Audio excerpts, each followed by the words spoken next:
Hello, hello, hello, and greetings to everyone out there. Welcome to another Tuesday night sketch claim. And tonight is that special Tuesday night because it is a sketch claim for charity, all benefiting the Cartoonist Society Foundation. I'm here, as always, with my partner who's on the road somewhere in the United States right now between where he lives and where he's going. Ken, say hi. Hey, everybody. Driving for about 10 hours, and good thing it's not smell-o-vision. Let's put it that way. I just got here. Okay, yes, Ken. Oh, you go off for a second, Ken. That's fine. Yeah, Ken had to order some DoorDash because he didn't get a chance to eat. He did have a nice conversation with a police officer on his drive, and yeah, just all kinds of fun stuff. He is driving to Kansas City to PlanetCon, so he is on his way, and he had to stop halfway just to do this show so we could be here for you guys. And as soon as he comes back, we'll let the rundown. You guys know who our guest is tonight. And before we bring him in, we want to let you know the first wheel spin tonight is going to be for all those people who actually got a sketch on our last Cartoonist Foundation show. They would be, because they were on, these were the 5 people that got sketches. They all qualified for the first wheel spin for tonight to get the first sketch from Stan. So we're going to do that spin right now and get that out of the way. And we're going to bring Stan in 1 second. We'll get this going because I do want to explain the rules to everybody else so that anybody new knows how it works. And Jason, you got it. Was that Jason? Is that which Jason is that, Ken? That's Big Nola. Big Nola, of course it is. So he will get the first sketch tonight from Stan. But if you want to throw the rules up there, Ken, I can reel them off for any new people who have joined us tonight. We are a live sketch claim show. Now 100% of the money tonight, remember, goes towards the Cartoonist Society Foundation. So please remember that it's all going. We'll even round up to make sure it hits a nice round number. But what we do is if we get more than 3 claims, we do a wheel spin. We're going to do things a little bit differently tonight, but you'll see. But that's pretty much it. So when the time comes, you're going to type claim in the comments, and we're going to take the first 5 people, and we'll let you know how that goes. But you can read it on the screen. Just be nice to everybody. If you've never bought from us before, please make sure you message us on the 4C Facebook site, or you send us an email at 4ccomicart@gmail.com. And then, yeah, lots of stuff. I don't know. We're changing it a little bit, so I don't know. I don't want to describe something and then have it go another way. But Ken's going to explain it. What we're going to do a little bit, because we really expect that there's going to be a lot of claims and a lot of new people to the channel. So after the first sketch, it'll be a Google Doc, and it'll be whoever fills out the Google Doc. You have to put your name, your email address, the character you want, and all that stuff. Because he's offering 2 things, 6x9 and 9x12. So you pick that. Once we get all those up, the first 5 people will do it. They get the sketches, and then as we keep going, we'll keep adding some. It's time stamped, so if I happen to make one and you guys jump the gun on it, it won't count because I know exactly when I'm going to do the claim. So that's how that's going to work. But without further ado, why don't we bring on our guest of honor? There he is, Stan Sakai. Everybody say hi. How's it going, Stan? Hi, Jeff. Very, very nice to have you. Thank you so much again for joining us tonight. And I hope everybody realizes what a rare opportunity this is, because you don't do a lot of commissions, do you? I have not this year, or not in the past couple of years. We've just been so busy with the Yusagi Netflix series, the Chibi Yusagi, and a whole bunch of other stuff. Oh. Yeah, there's that Netflix show thing that's coming out. Just some small stuff going on, right? Comes out next week. That's right. So this is perfect timing for everybody. So Stan is going to be doing some quick sketches tonight, guys. They're available in 2 different sizes: 6x9, 9x12. The prices are on there: $200 for the 6x9, $300 for the 9x12. The characters, pretty much Yosaki characters and Teenage Mutant Ninja Turtles. Don't dig deep, guys. Try to do the, a shredder, a turtle, something like, I don't want you guys mentioning like some character. Shredder, just the turtles. Just turtles. There you go. Even better. Just turtles. Only turtles only. Stan, do you have the sketch you did for me when we were chatting? Oh, so yeah. You can show everybody what it looks like. So this is an example of one of the quick sketches. This is a 9x12. Let's see. Can you see that? Yeah, hold on. I'm going to put you on the big screen. You blew up the wrong screen. There it is. Oh, there you go. So look at that beauty. That's a 9x12. Mm-hmm. So these are the kind of sketches we're going to be offering up tonight. Pretty much, yeah. Single figure, some background, toss in a lizard or so. Yeah, and listen, Stan also said that he is going to be doing tonight, which is something really, really special. He wants to do a slightly more finished piece that we're going to offer up, and I don't know if we're going to do a set price or if we're going to auction it, but it's going to be a little more expensive than these obviously are, but it's going to be a lot more detailed, guys. So he really wanted to do something nice, and so we'll figure that out as we go along. But if you're interested in a really nice piece, and say you don't win in one of these wheel spins, maybe that could be a way to go for you. So we'll let you know. But you do have your first winner, who was one of the people who got something last week. So we're just waiting for Jason to tell us what character. And there it is. You know, he wants the samurai extraordinaire, Yusagi. Yusagi. I already roughed something else, so let me just adjust the camera here. Sorry, it's going to have some vertical there. Okay. So Jason, you are a very lucky guy. And like I said, the way this is going to work, guys, is I'm going to post a Google Doc link. You have to click on the link or copy and paste the link. And the first 5 people to fill out the doc are going to get the next 5 sketches that Stan does. Okay. So the reason why we have to do it a little bit differently tonight, guys, is because we anticipate a lot of people wanting stuff from Stan, and we cannot do a wheel spin every 45 seconds. It's just not, we'd end up doing more wheel spins than sketches.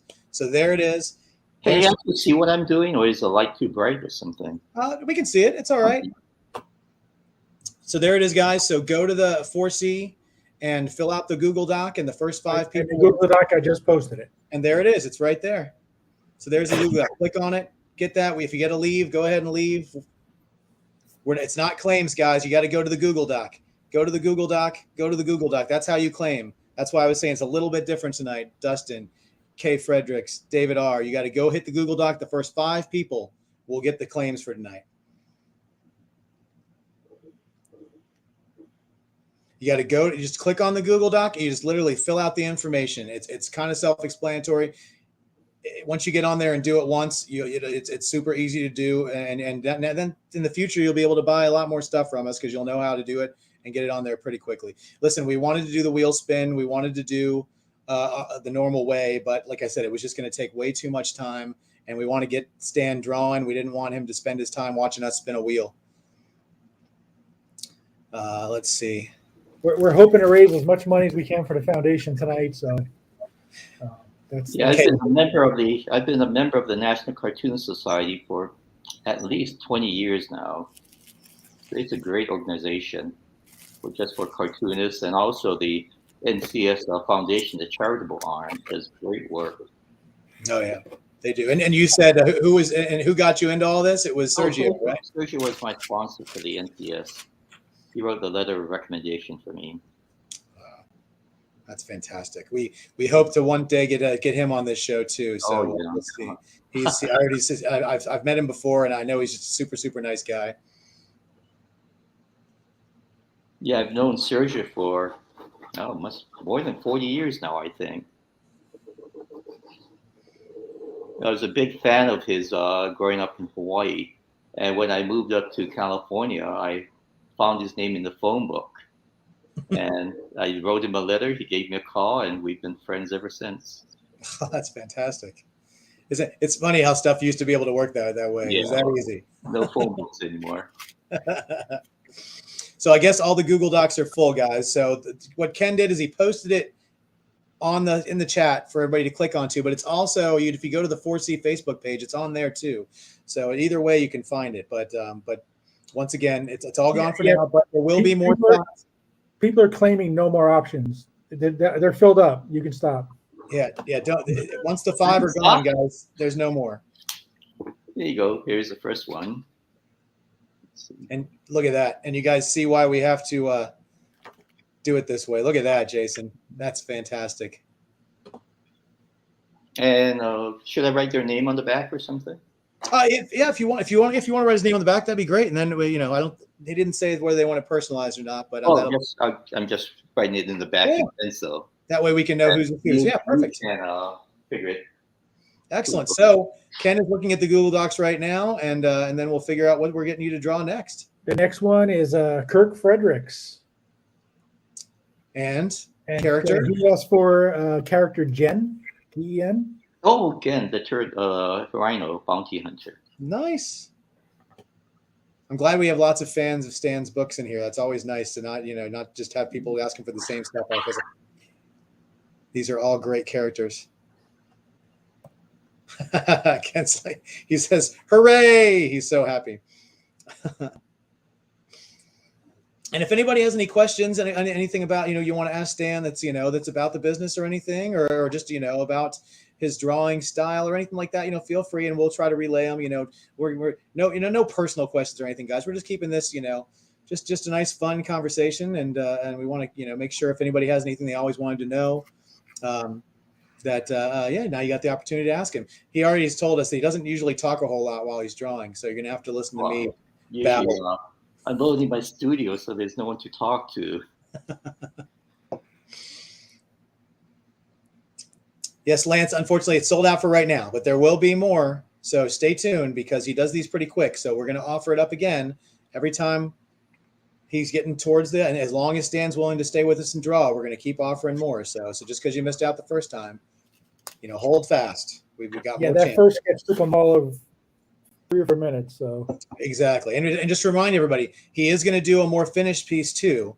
And Stan said the price on it, so we'll just go with what Stan said. So he's offering it up for $800. Okay, so it's going to be and probably maybe 1 or 2 characters with a little extra background, a little more finished piece than the stuff you see here. So we'll let you know when we do that, and we'll probably offer up a claim for that at some point. And if we need to do a wheel spin, then we'll do a wheel spin. But right now we're just going to work with the quick sketches, and then we'll see where we go from there. But so anybody who comes on later, maybe I'm going to keep mentioning this every once in a while, but definitely have the advantage of knowing in advance that he's going to be offering something like that. So, and like I said, Stan doesn't do these things. He says it's been over a year since he's really done any commissions or anything. So I'm going to tell everybody who got the first 5 sketches. Okay. So we got Kirk Frederick, Mark Kessler, Hunter Venable, Dustin Whitney, and Charles Simone.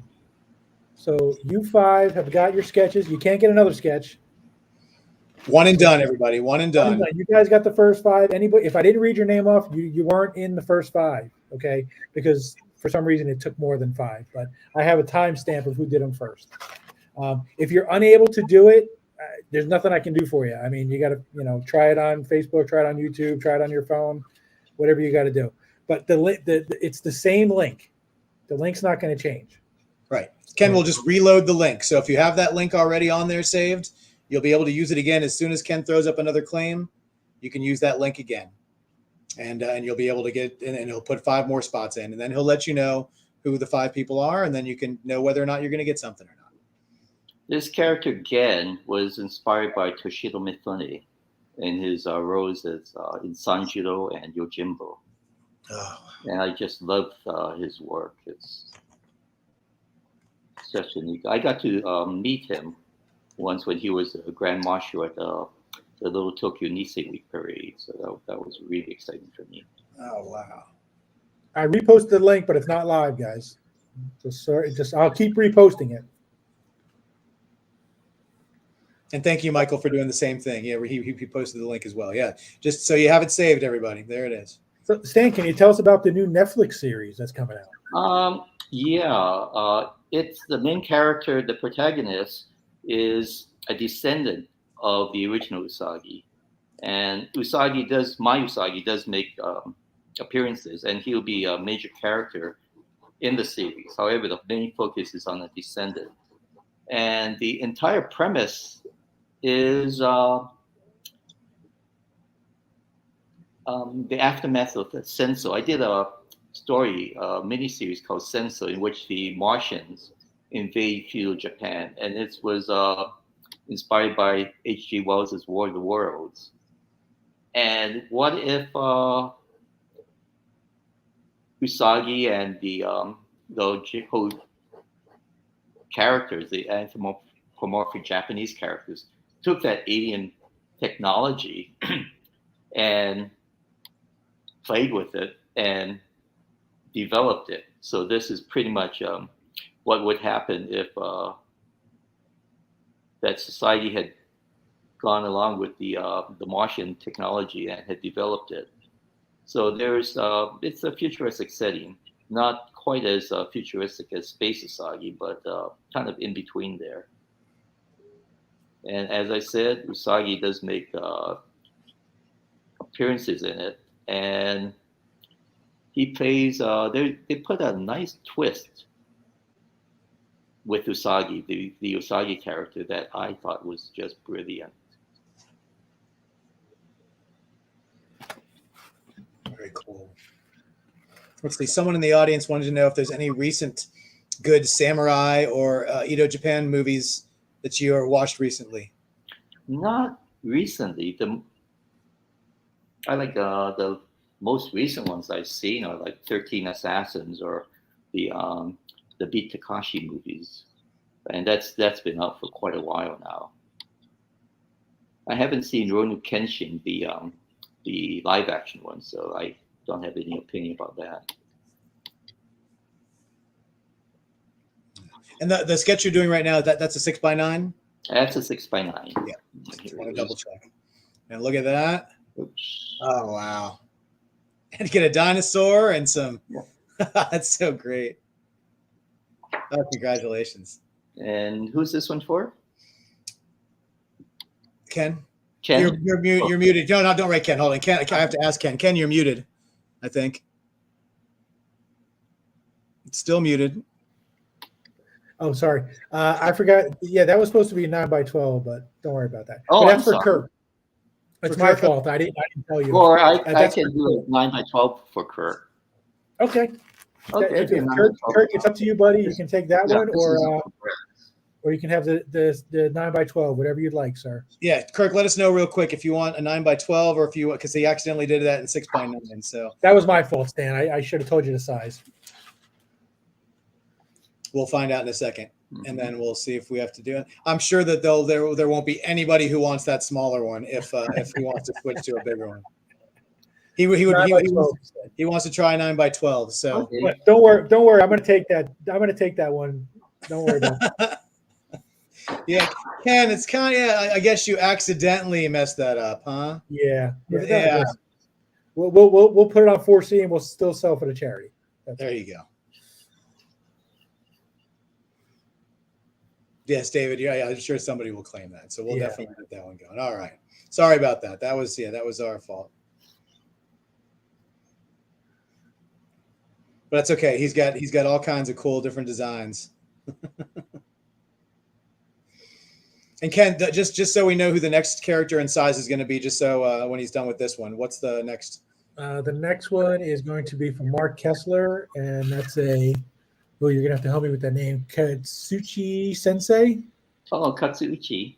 And that's a 9x12 also. Okay. There we go. Now we want to knock that out. See? This show is a well-oiled machine. Well, we're doing new things, so there's going to be some hiccups until we figure it out. Absolutely. So Angel Jose says, Stan, you are an inspiration to me. What do you think of your Latin American fans? Oh, I think they're wonderful. I visited a couple of Latin American countries that are just incredible.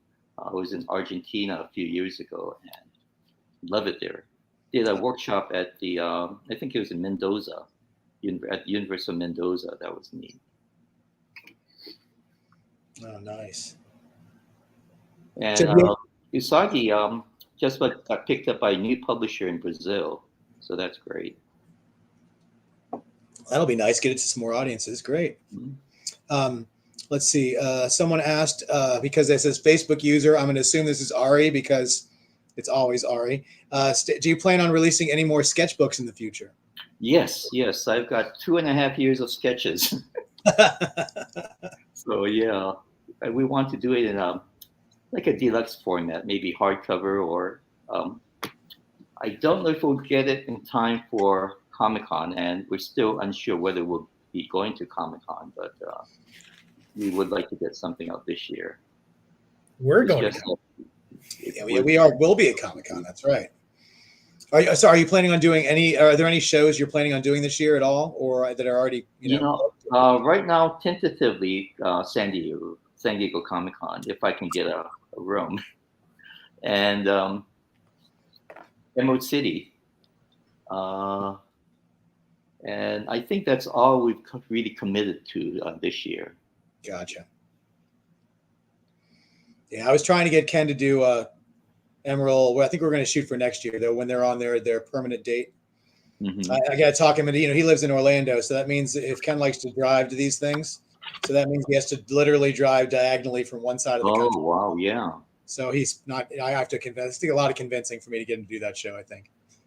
I think this year it'll be in August, so it's after Comic Con. Yeah. Yeah, I'm still not going. I'm gonna wear him down. I got a year to wear him down. No, he'll just fly. I'll just get him to fly out there. Now we're doing quite a few shows this year. Our con season has already started a little bit, but we're this weekend we're going to both be in Kansas City for Planet Con, and then we got quite the little tour. Planet Con is a terrific convention. I was at a couple, and they treat us really well. It's a really well run convention. Love to go back sometime. Oh yeah. Ken was there last year, so this will be my first time attending, but we're hoping it's going to be a great time. I can't wait for the barbecue. That's what I'm most excited for. Barbecue. What's the restaurant we're going to on Thursday night, Ken? I think it's called Q32, something like that. Q32, yeah. So it's supposed to be a very famous barbecue place. So there was one they took us to that Obama went to, and it was really well. They're all good, but they had community tables, really long tables where a lot of people sat, and they gave us a whole loaf of Wonder Bread and all this barbecue. That was so good. That's great. Q39. Oh yeah, we're gonna definitely Q39. We're gonna love it. We got our reservation already. We were worried because if you all know, Annika's joining us in Kansas City. She's gonna be helping out, but we thought her plane was going to arrive right when our reservation was going. We didn't know if we were going to be able to do barbecue or if we were just going to have to leave her stranded at the airport. But her flight got pushed, so it's now not going to interrupt. So we'll just make her a doggy bag. She'll be fine.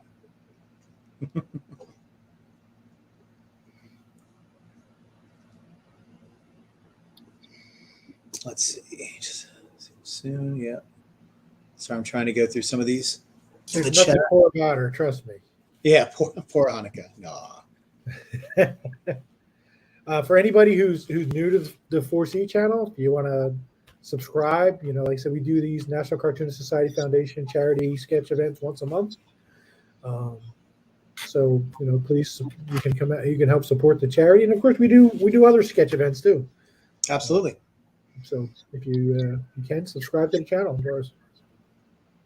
Yeah, we know you don't have to do the one where it dings every single time we blow our nose, but just subscribing to the channel.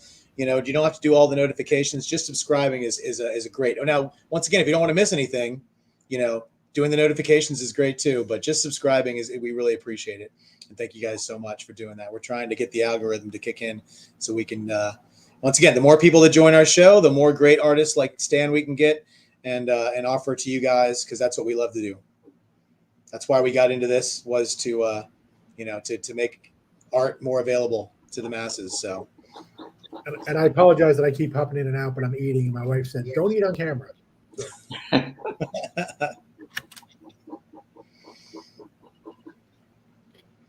Oh, Lance says that Joe's barbecue is better than Q39. Listen, I may have to take you up on trying both. While I'm there, I don't think there's a loser in the battle of barbecue places, really. Except my wallet, probably. I had mentioned I went to Argentina, and they have great meats. I mean, they're all spit roasted, and it was so good. We had beef and pork and goat, and the goat was exceptional. I've never had goat before, but I love that. That was my favorite. Oh, wow.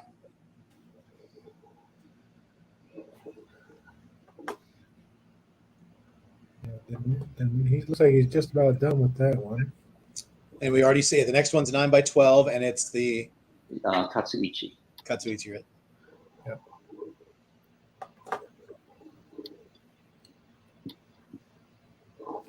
And I'll erase these before sending them out unless someone says otherwise. I'm always a huge fan of having the pencil lines underneath it. Okay, maybe I'll leave the pencils. I think it always looks great when you can see it from all the underwork and everything.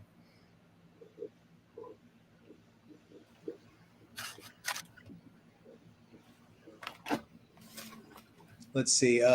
Angel she has another question for you. She wants to know what works inspired you to create Yusagi. Well, Japanese movies for one thing, and Japanese history. My mom is a huge fan of Japanese history, and she would tell us all these stories. And so basically that, I grew up in Hawaii, and the old Kapuhulu Theater was just down the street from where I lived. And every weekend they would show chambara or sword samurai movies.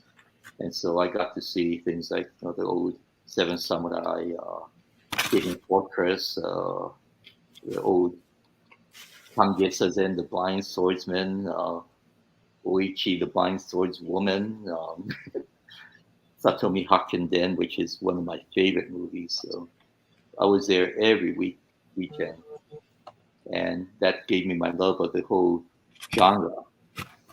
And when I wanted to do a comic book series, the first thing I thought of was, do something about the old samurai, especially Miyamoto Musashi.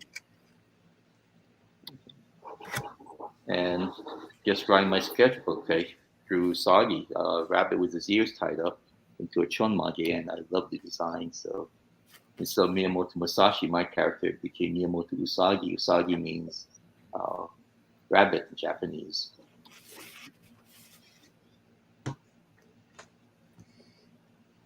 There you go.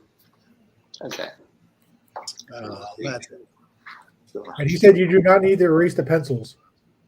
Yeah, they like the pencils. Okay, good. I'll just leave the pencils in. Actually, I'll leave all the pencils in. They can erase it when they get it. There you go. There you go. And who is this one for? That one was it Mark Ken? Sorry. That's the sensei? No. Again. That's Ken. That's Kirk. Kirk. K-I-R-K? K-I-R-K, yeah. Yeah, okay. The next one's for Mark. That's the sensei. 9x12 and Katsuichi. Yes.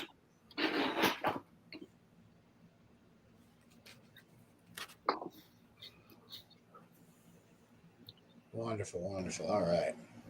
This character, Katsuichi, was Usagi's teacher, his sensei.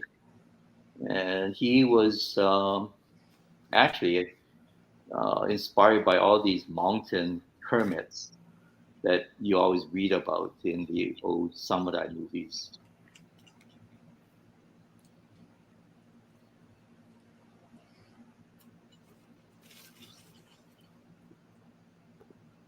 And he's a lion.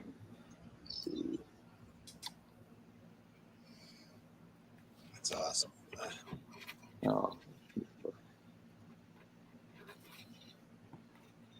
So do you have a favorite character that you enjoy drawing? Like more than just I'm sure you enjoy doing all of them, but there's one that you really look forward to doing whenever they're in a story. Maybe they're not in one of the stories all the time.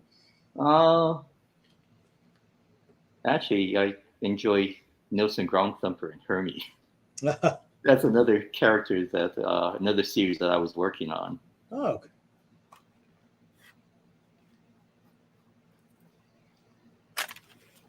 But other than that, I like drawing Yusagi. I mean, I draw him almost every day. Right. Lee says, do you have any plans to do a Yusagi story about Yusagi during his final years? Not really. The original story I had about Usagi when I developed Usagi he was going to be part of the Nose and Ground Thumper storyline. And yeah, he dies in that one. Oh. But he died a glorious death. As he should.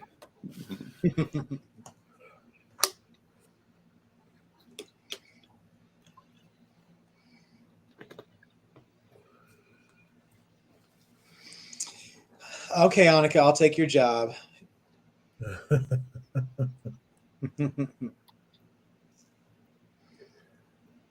See you in a couple days. Yeah.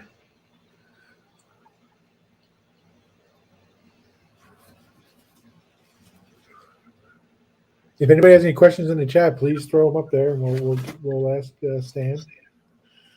Yeah, this is you know, I can get lost in just watching the drawing forever, so I got to stop doing that.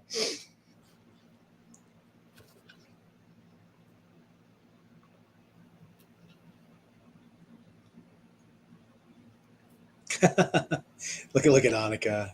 Hit that like button and subscribe. Let's see. Angel again asks if let's see. Do you have do you know any other war comics like Squirrel and Hedgehog, a North Korean manga, or Mouse? No, I don't. I've read Mouse, but I'm not familiar with Squirrel and Hedgehog at all. And Edgar, I think that Stan doesn't have plans to go to Baltimore at this time, but hopefully Not we'll see right now. I love Baltimore Comic Con. It's a terrific con. Oh yeah, And they're very comic book centric. So that's the entire emphasis of comic. And Mark and Shelley, they do such a great job.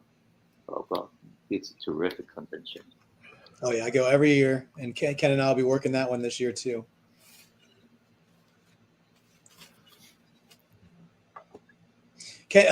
Chris Bacon asks if you enjoy seeing commissions of your characters done by other artists. I do. That's years ago there was this thing called the Sakai Project, and Sharon, my first wife, had brain cancer, so they had the comic book community got together and they basically created artwork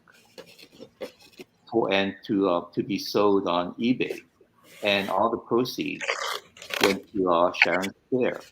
And also Dark Horse published a book called the Sakai Project, and it was wonderful to see all those artists in there. I see an Art Adams Usagi, or Adam Hughes, or Neil Adams, or Mike Mignola Usagi. So it was incredible.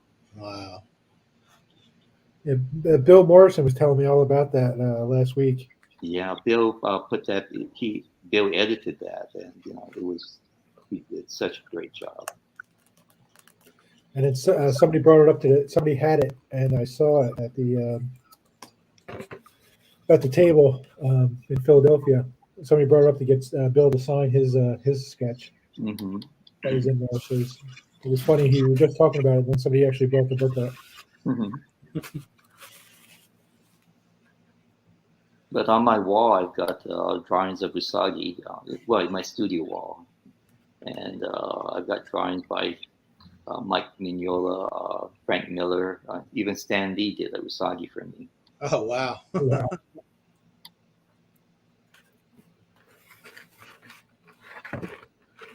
Yeah, I worked with Stan for 25 years, lettering the Spider-Man newspaper strip. He was such a neat guy. Yeah, that's right. You got your start work doing Gru the Wanderer, right? Your lettering. Yeah, kind of. Yeah, it was one of my early jobs. And actually, I still talk to Serge about once a week.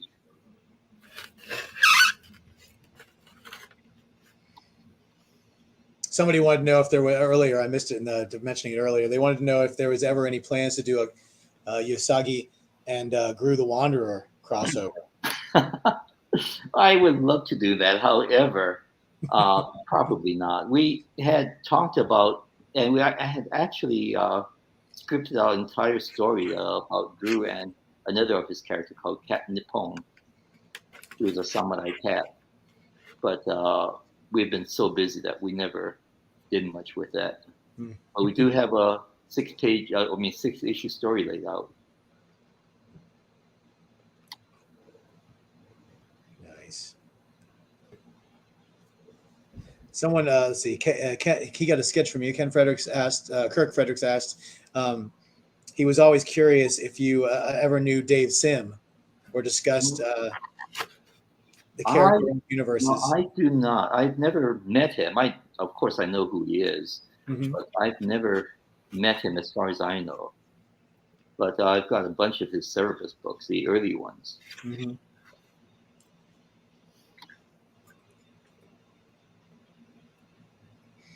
Oh, here you go. Dave Royer wants to know, what are some of your favorite up-and-coming artists, or if you have any?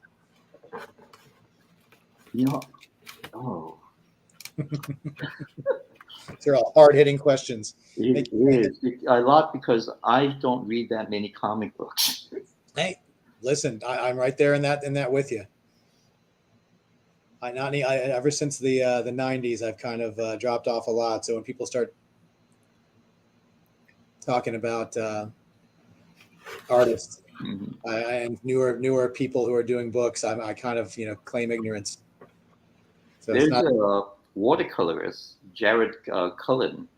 He's doing a variant cover for me that's beautiful, and he just did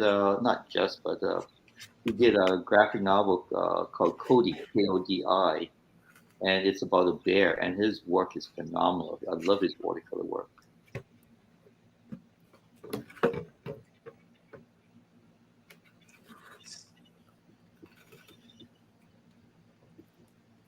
Somebody asked if that's young Yusagi or just Tara. He didn't know if it was just. You can tell by the nose. So this is young Yusagi. Bonus. A bonus. Exactly.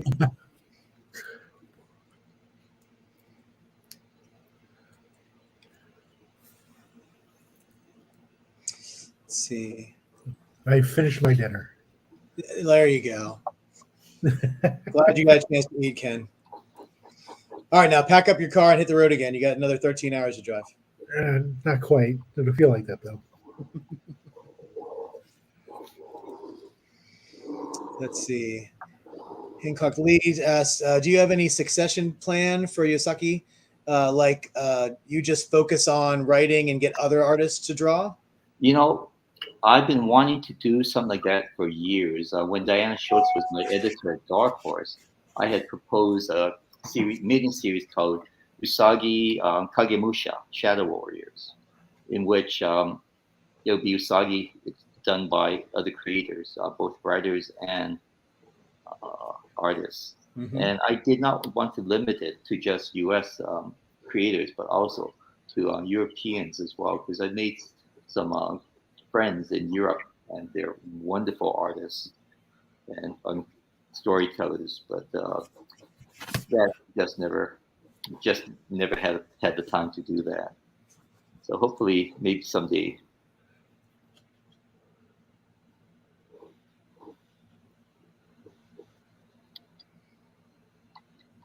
Ken, what was the next piece, just so we know? The next piece is actually 6x9. It's Yusagi in a casual pose. Yusagi in what? A casual pose. The first sketch you do is Yusagi, right? Yes. Okay. That was for Jason. Jason wanted 9x12, so we can use that sketch for this one, and we can do Jason's. And the reason why is because we did the wheel spin, so there was no option for a 6x9 or 9x12 for that. So Jason, well, then he should get no option. Listen, he had his birthday last week, and he won a piece of art from me, and he still hasn't responded to my email yet. So shame on you, Jason. Shame. Right now this Hunter wants to upgrade to a 9x12. Look at that. Wow. And this is for? That is for Mark. MARC. MARC. Yeah. So what are we doing now? I'm lost again, Ken. We're just doing 9x12 Yusagi. Okay. Oh, and casual, you said.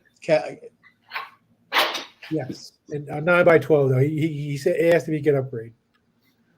So we will not say no to an upgrade. Okay, Josh, we're going to explain this again. Since if anybody who wasn't here earlier, also, what we did was when Ken throws a claim on the screen, we're also going to throw in the comments the link to a Google Doc.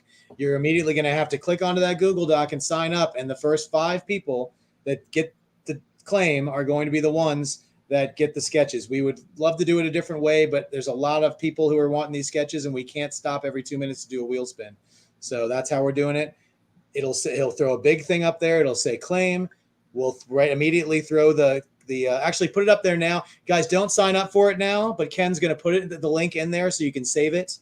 It is time stamped, so if you try to sign up before we do a claim, it's going to be disavowed. So there it is for Facebook users, for YouTube. So that's the link. So save that link. So when Ken does throw the claim up, we're going to take the next 5 people, and those 5 people who fill out the Google, they're going to be the ones that get it. Okay, a different 5 people. Yes, you cannot get another one, Kirk.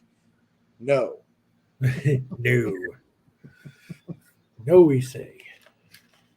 Yes, I say nay.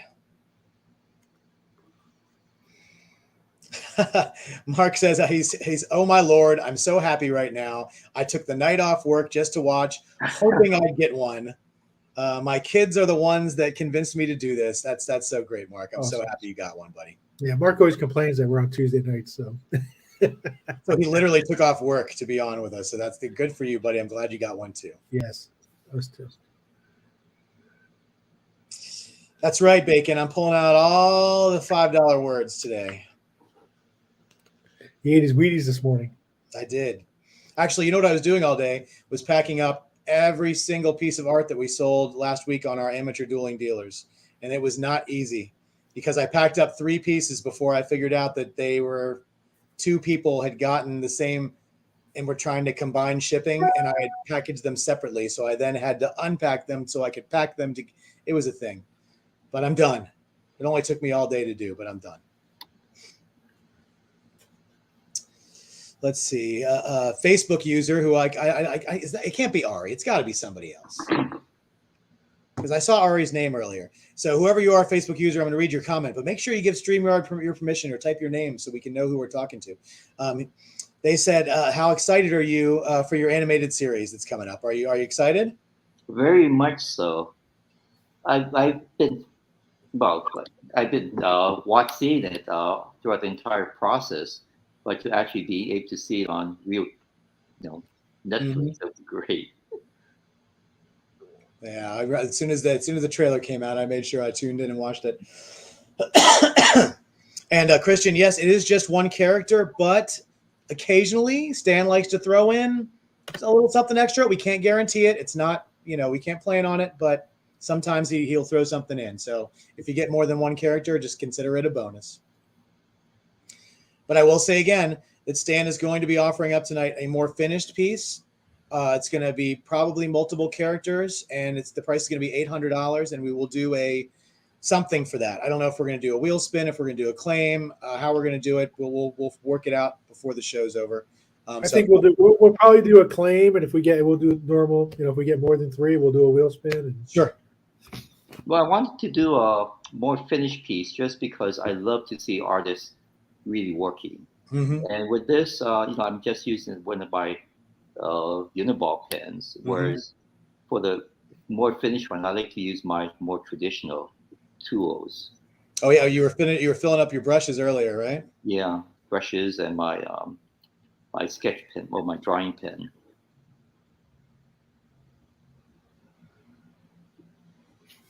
What size will you be doing that one in, Stan? 9x12. 9x12. Kirk's getting greedy. He's already wants to know. He's like, I can bid for that piece, right? Right.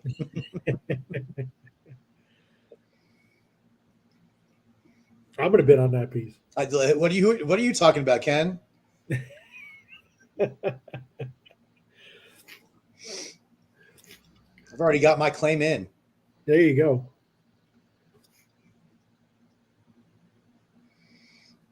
Yeah, Mark Kessler says you do wonderful, gorgeous watercolors too. Oh yeah, I love doing watercolors. Absolutely, guys. Yeah, and once again, I will reiterate this again.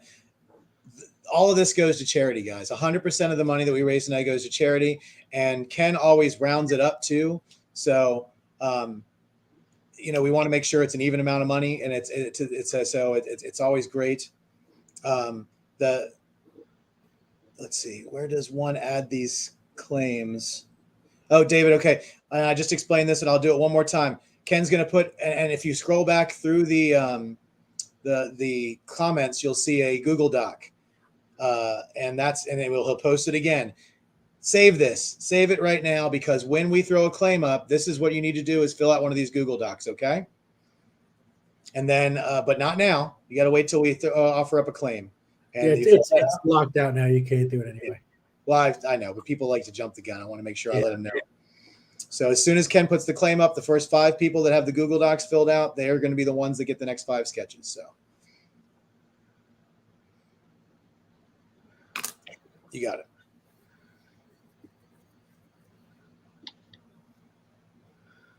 Somebody asked if you have any sketches you did when you were younger. Yes. So we're fascinating to see your style. I have sketches from my college days, sketchbooks, and yeah, I do. Kind of embarrassing.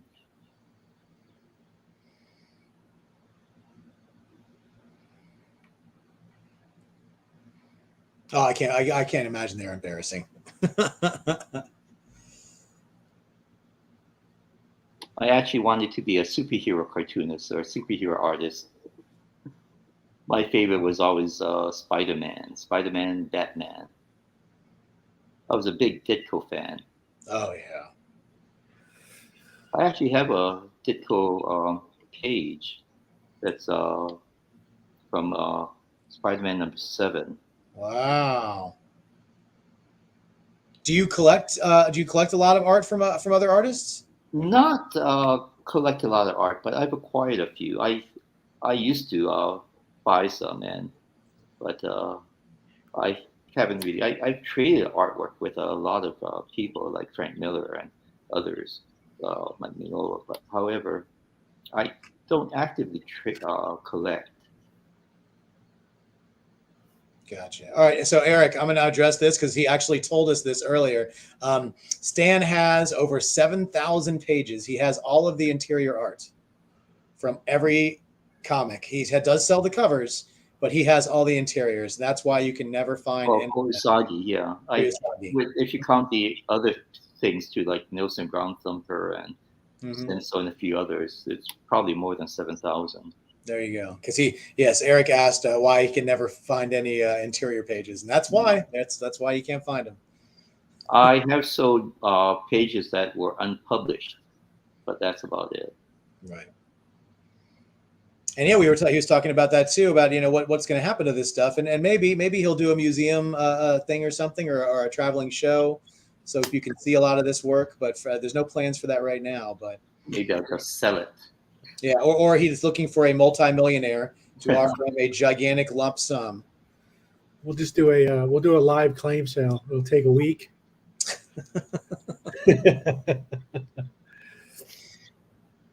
24 hours a day. Yeah, we'll have to give up sleep, but we'll do it. We'll do it like on a rotation. Somebody wanted to know if you would draw Yusagi with a Batman mask on. Sure. Avi, all you gotta do is win now. All you gotta do is win that claim, baby. All you gotta do is win that claim. That's technically still Usagi, so sure. There you go. Oh, great. Now we're gonna get. Can you draw Yusagi as Galactus? Can you draw? Yeah. Well, I have been doing more work for Marvel with their variant covers, but I really have to do research on it because I grew up with the Marvels of the 60s or early 70s, so I'm not familiar with the comics nowadays.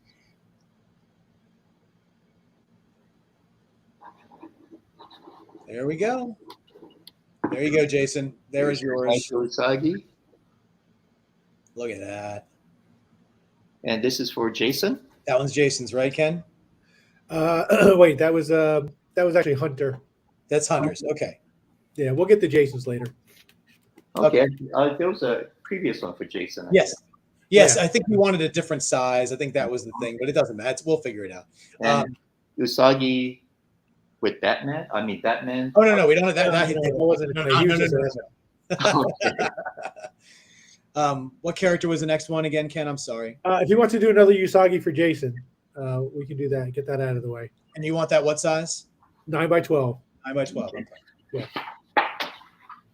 So now we got two pieces in the hole that we'll offer up for the charity for later, I guess. Yes. What's going to be the next one after this, so we can get that one The already? next one after this is for Dustin, who's asking for Last Ronin. Ooh. The Last Ronin. I did a variant cover for that, but I don't remember how he looks like. We have somebody from Hungary watching who says, "Greetings, Stan." Oh, neat. Let's see. JJ, shouldn't you be packing? You need in on this. Get in line, buddy. You're behind me and Ken. I was in Hungary a few years ago. It's really neat. Beautiful country. Let's see.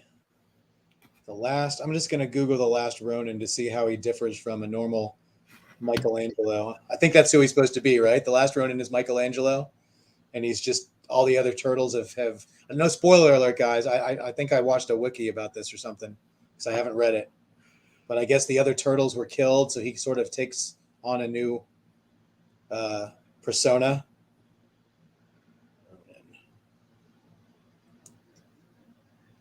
Yep. Somebody said, "Yep, Jeff, you got it." See? What do you need to read the books for? I mean, come on. Oh, he's going horizontal on this one. It's fantastic.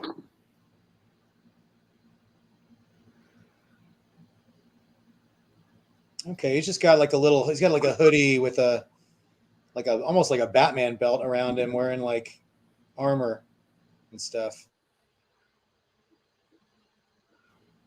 I Okay. prefer not to do Okay. anything that requires research. Exactly. So, Dustin, you may need to just downgrade to a regular old turtle or something else. We'll pick up the my variant cover. There you go. It's for issue 5. I'm talking to Dustin right now. I'll Sure. I'll get him. Yeah. Is the cover for that book still available to purchase? The original artwork? Yeah. Sure. We still have it. Oh, let's see. Listen. I really we'll talk don't. after the show. We'll talk after the show. I really don't handle any sales. It's Daniel who does all that. Right. Dustin said, "You can do your favorite Teenage Mutant Ninja Turtle." Oh, that's Leonardo. I was going to say, I think we already know who that one is. Yeah, we had this discussion already. Yeah.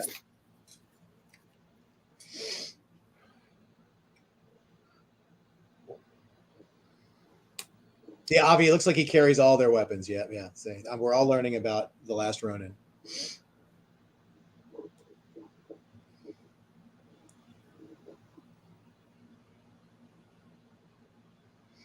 Oh, David asked, when will the variant be available? Is it not out yet? It's for issue 5. I don't know what issue's out now. I think 5 was going to be the final issue of the series. Has 5 come out? Let's see if anybody in the chat knows. I'm sure we have some turtle fans out there.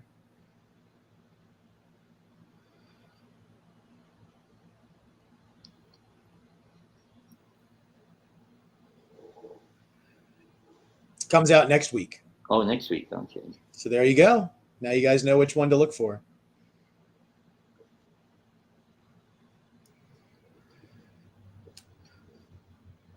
$4.27. Oh, so it comes out the same day as a certain amazing Spider-Man book, I think. That should have been out 2 weeks ago. 3 weeks ago. Is there something significant about that book aside from it being late? Well, we were because we are bringing John Romita Jr. Oh, yeah. To some shows. We were looking forward to having a lot of those books to bring to the show, and looking forward to having a lot of people bring those books up to our table. But because they're also rebooting it to #1 again. Oh yeah, so. It is Amazing Spider-Man #1. They're starting starting over again with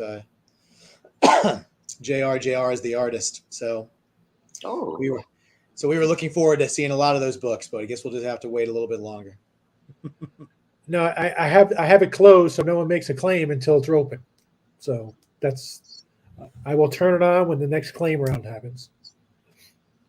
We got about 2 more sketches, I think, after this one, and then sometime in between those next 2 sketches, we will throw up the claim banner. You guys can jump on the Google Doc, and the first 5 people that get on it will get a sketch. And then once again, guys, remember it's either a 6x9 for 200 or a 9x12 for 300, and basically just like a Teenage Mutant Ninja Turtle or Yusagi characters. Okay.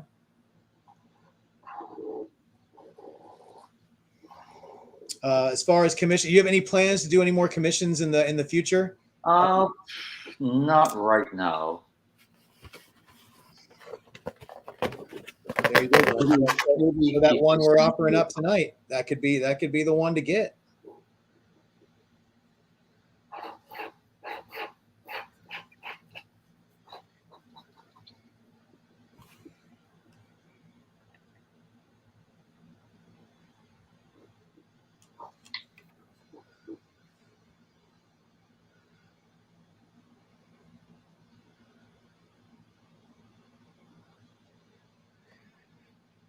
Do you pencil and ink your pages when you do your? Yes, I do. And I still work the old traditional way. I even hand letter everything. Oh, wow. Have you ever tried digital? No, not. It's faster for me right now just to do it on my own. I've got some. Here's a page I was working on today, and there's some lettering on that. As you can see, it's all hand lettered. Yeah. Wow. So the ninja bats are back. So that's awesome. This is for issue 31, IDW. There you go, guys. Sneak peek. Mm-hmm. Are there any plans to do any more of the artist editions or anything for IDW? Not right now. No, I love those books. Those are incredible. Scott Dumbier does such a terrific job on those. Yeah, I love those. I have so many of those books. Yeah, just that they take so much space on the bookshelf. Yeah, they certainly do. Ken, did you figure out what Dustin wanted? There you go. Dustin said choice of any Ninja Turtle. Okay. Oh, that's right. We're doing Leonardo. That's right. We're doing Leonardo. That's right. And who is this one for? That was you did Hunter, so that was for Jason, right? Jason. That's for Jason. Yeah. So that first one we're gonna offer up separately. We'll just switch this one out. So that's the 6x9. The 6x9. We'll just Here you go. Yeah. So this one's up for grabs. Yeah, we'll take care of that. I'll just erase his name. So. And let's see. So Leonardo's next. Okay. And that's a 9x12. Ken, size? Yeah, 9x12. Everyone's 9x12. Let's see. So, what else? Let's see. Will there be any new Space Yusagi coming out? I would love to do another Space Yusagi. I have a story that would pretty much end everything. And then Mark Kessler asked if you're going to do any miniseries with supporting characters, past or present. Not really. After issue 31, I'm taking a hiatus to work on another project.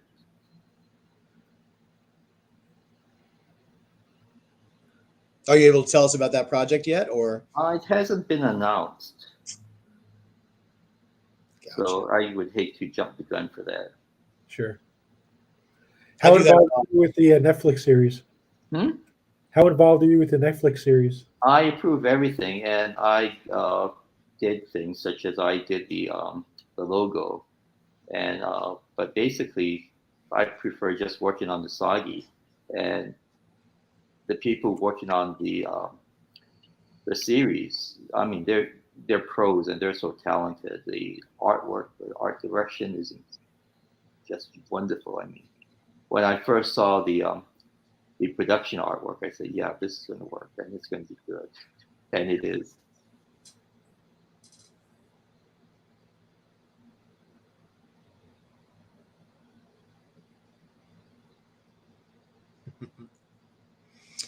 Let's see. Angel says that she wants to express her admiration, and she's trying to produce a story that's just as magical as your stories. So, Oh, thank you. Well, I've been fortunate in that I've gotten to work with so many really talented people that have taught me so much. Like Mark Evanier, Sergio. A lot of my drawing techniques come from Sergio, not just the way he draws, but more importantly, the research he does. It's like even when, because Gru is pretty much a humor comic, but things like ships, the building of the pyramid, he did so much research on that. And as far as the ships, the old sailing ships that Sergio draws, I mean, you could actually make one of those that they're so accurate. wow. Let's see. Alfred wanted to thank you and for sharing your awesome talent with all of us around the world. Thank you, Alfred. I think you're making a lot of fans happy tonight by doing this, Stan. Oh yeah. Oh well, this is for charity, so it's terrific. It's a great thing you guys are doing. Well, thank you. Yeah. Well, we're just happy. Great thing you're doing by helping us also. Yeah, and I think you're doing a little more work than we are. Yeah. Oh, and then Emilio wanted to. He said that how did the crossover between the Turtles and Yusagi come about? Well, Usagi and the Turtles started off almost the same time, in 1984. Mm-hmm. And the Turtles are a little older than Usagi. Usagi came out in November of that year. But because of that, and there were very few black and white comics at that time, so we gravitated towards each other, even though I lived in California and they're in Massachusetts. But we became fans and friends. We first met each other at a San Diego Comic Con. That's Kevin, Peter, and myself. Mm-hmm. And it was at another San Diego Con, much later, that I was just sitting with Peter, and he just said, "Oh, would you like Usagi to have a toy?" I said, "Oh, great, and said, "Okay, and we'll also have to put him in the TV series." And I said, "Sure, that'll be wonderful." And he said, "Well, have your people call our people." And the thing is, I did not have any people. So they gave me some of their people, Surge Licensing, and Mark Friedman handled the deal for me. And it was easy because, he was the licensing agent for both Usagi and the Turtles at that time. And when the Fox Kids show came about, Peter called me up and said, "Do you want to do it again?" And I said, "Yeah, sure. It was fun the first time. Let's do it again." And that turned out to be a really neat experience. And Usagi was so identified with the Turtles that when the Nickelodeon series came about, they contacted me and said, "Oh, we'd like Usagi to be part of that one too." And that one I actually had a hand in writing the first episode, so that was nice. Wow. Let's see. We have some people from all around the globe here. Let's see. I have Gabilish Plush says hello from Israel. Oh, She wow. says reading a new issue of Yusagi is the best part of their day. So that's very nice. And then someone said that when you were in Hungary in 2019, you agreed to a fan meetup on your holiday, and you signed and sketched for 3 hours. Really? Wow. Well, the fans are so nice. They they're so generous. When I one of my trips to France was to Saint Malo, the festival, comics festival on the Emerald Coast of France, and one of our Usagi fans from the Usagi Dojo took a week off of work and escorted me around, and we had a little sightseeing adventure, and then went to the festival. So yeah, they're incredible. It's very nice. Let's see. And then somebody asks is there any plan for any merchandise from the Netflix show, toys, Funkos, comic tie-ins, or prints? Yes, in fact, that is Usagi Studios, will have the very first Usagi merch or Netflix merchandise in about a week or so. Oh wow! It'll be a T-shirt with Usagi and Yuichi. That's awesome. And we've got other merchandise. We'll have hats and looking for a publisher for the a series based on the Netflix cartoon.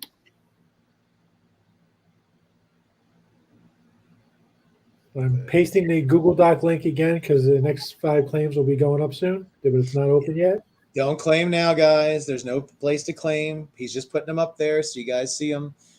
When the time comes, he's going to put the claim on the screen. There you go. First 5 people, just go on these Google Docs, click on them, fill it out. First 5 people will get sketches, okay?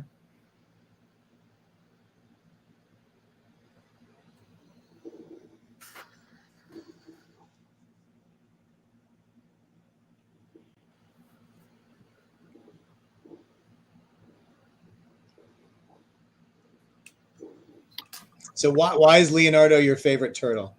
Oh, he has the swords. Just the swords. You like swords, I guess. Well, he has an affinity with Usagi just because of the swords and his philosophy.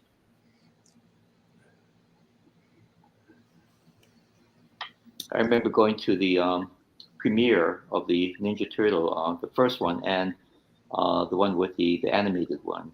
Mm-hmm. And that was really neat. We walked the green carpet at Man's Chinese Theater. Oh, wow. And we had pizza, free pizza, and they were giving away Wii games and PlayStation games. So that was really nice. Oh, cool.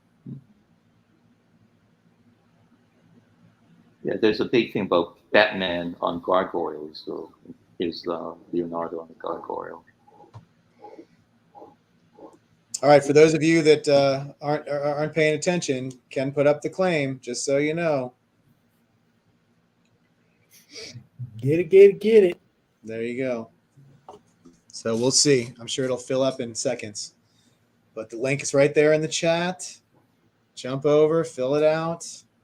First 5 people will get the next 5. And then we'll probably let him work on that more. Oh, yeah. That other one after that. So we want to make sure that he has time to do the more finished ones. So. Plus, you guys definitely want to see him use his other tools. It's pretty cool.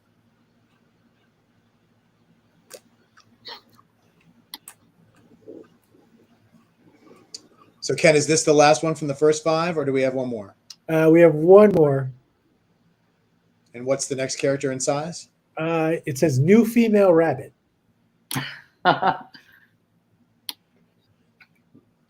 Is that from the book or is that from the show? It's Charles Simone. I think it's just a new female rabbit. You know?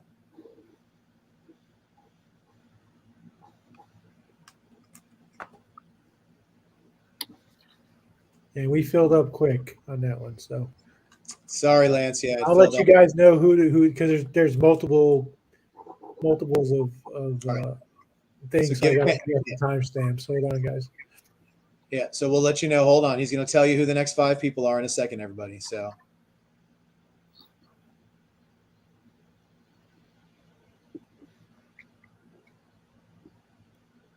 hold on one second.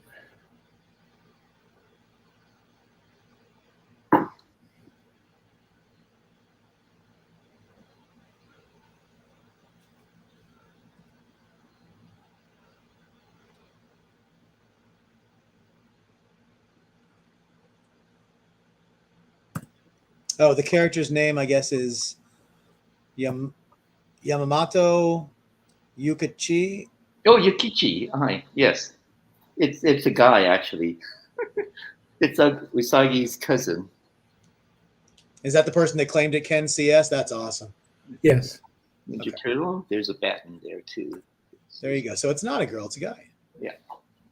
And this is for who? That one is Dustin. That's Dustin, yeah.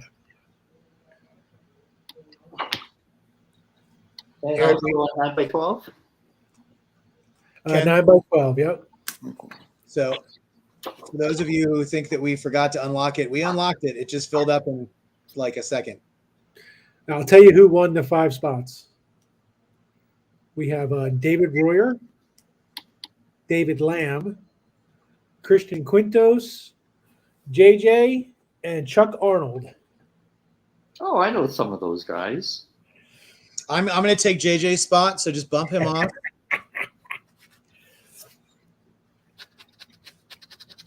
I'll let you two fight it out at Planet. There you go. All right. So speaking of JJ says, true story and my love for Stan. I found out my wife was pregnant, and with my now 20-year-old, and we needed a house, and I had to sell my Albedo 2. Hold on. Sorry, the chat keeps moving. Hold on. Let me put it up to the screen. Thank you. I'm trying to follow it. It keeps moving up. And use it as a down payment on my first home. Always thought of Stan and Yusagi as allowing that for me. So always grateful. Neat. I wonder what character JJ picked. He picked Red Hood.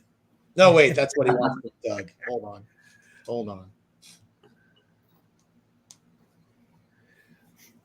Atari Monkey, if we did not say your name, you did not get a spot. There's only 5 spots on there, but sometimes it lets more people fill out the spots. We go by the first 5, and they are time stamped. Yeah.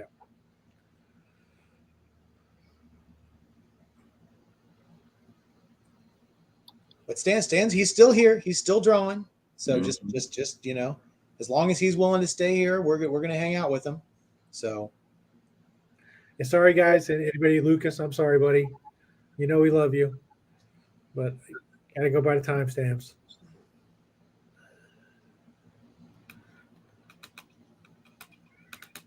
And just remember, guys, I know that you guys really want to get this art, but we're all doing this for a really wonderful cause. It's all going to charity, 100% of this. And Stan's given us his time to do this, and we were super grateful. And we just really hope that we wanted to be able to raise a lot of money for the Cartoonist Society Foundation. They do a lot of really, really good work for the artist community, and it's just a really, really great that Stan was able to help us out with this, and we're hoping, after Stan, we're going to get a few more great artists once a month and be able to do this and raise a lot of money for them. So this is definitely putting us where we want to be. So yeah, thank you guys all, and thank everybody for joining us. We really appreciate it, from all over the world apparently, which is great. I know Japan chimed in earlier, and when we started announcing that we were getting people from all over the world, everybody started announcing where they're from, and it's always mind blowing.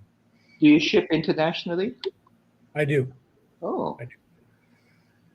And JJ said that he's going to actually add another $100 onto it for charity. So thank you guys so much. Ken is working on trying to put a QR code on if anybody does want to donate. One thing I can do for anybody who did get a sketch, I can actually allow tipping, and you can put a tip in there, and then that'll go to the foundation also. Exactly. Yeah. Once again, 100% of this money goes to the foundation, guys. Yeah. And thank you, JJ. That's really, really generous of you. Yeah. Thank you, JJ. Your first side of French fries at the barbecue restaurant in Kansas City's on me, buddy.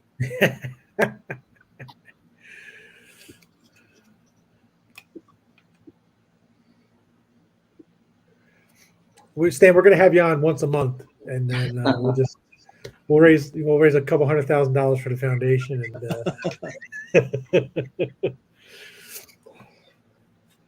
So you guys don't even know. Stan's been drawing all day. He literally has been drawing all day, and he came on here anyways to draw for us. So big thank you again. Yes, for sure.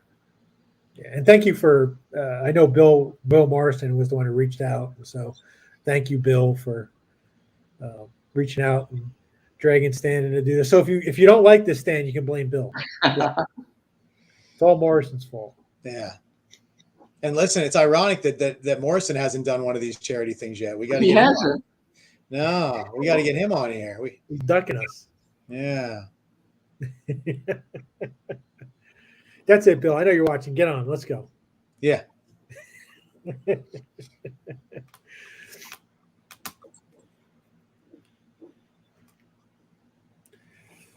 Don't fill his head up too much. I already having problems handling him. I was talking to him today, and his wife came in his office, and I heard her say, "Are you on the phone with Ken again? You guys talk every day."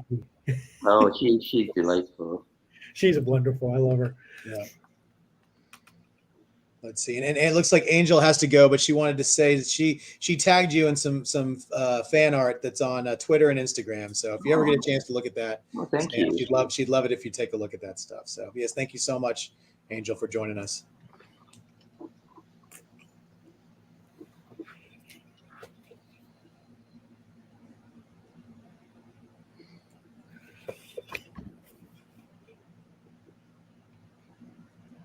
So Ken, what's the next character we have after this one? Should be the first of the new rounds. Yeah, the next one is going to be for David Royer, and he's asking for Keiko, Jay's protege. Oh, what was that? Is it Keiko? Keiko, Keiko, Jay's protege? Yeah. Oh. Is it okay if you put Jay in this as well? I'm sure he wouldn't object. Yeah. What size, Ken? Everything's 9x12 after this. Oh, okay. Yeah. Everyone's going with the nice option. Yeah. Well, they're both great options, but it's definitely, if you got the chance, man, get something bigger. Yeah. So Stan, somebody wants to know, why did you pick a rabbit? He looked good with his ears tied up. Oh, that was pretty much it. It was unique, but it was really simple.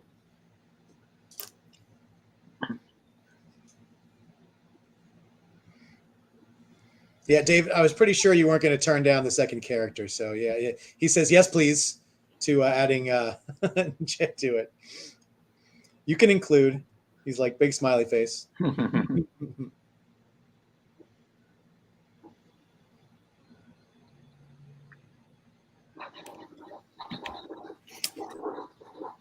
And who is this one for?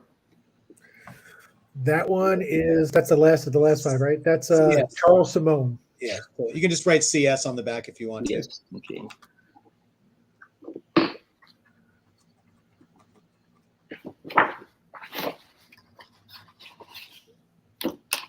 Uh-oh, we used all of his paper, people. You see that? We used all of his 9x12 paper. I have another one.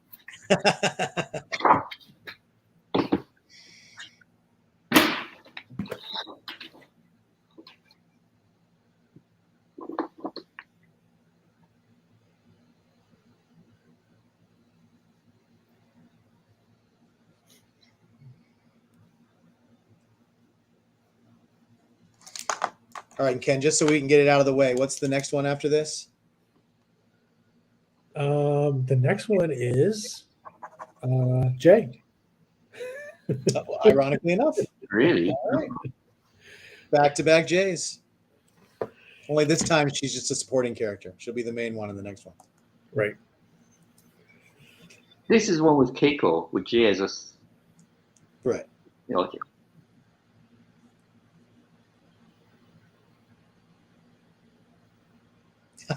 Yeah, somebody said Jay's for all the Davids.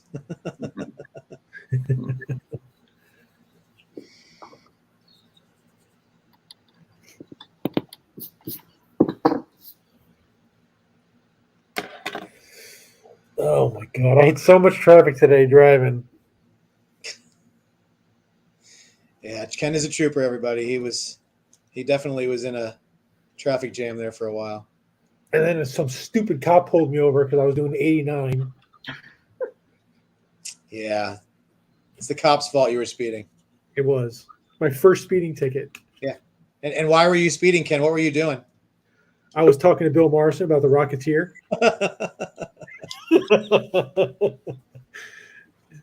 Hey, we got a special guest.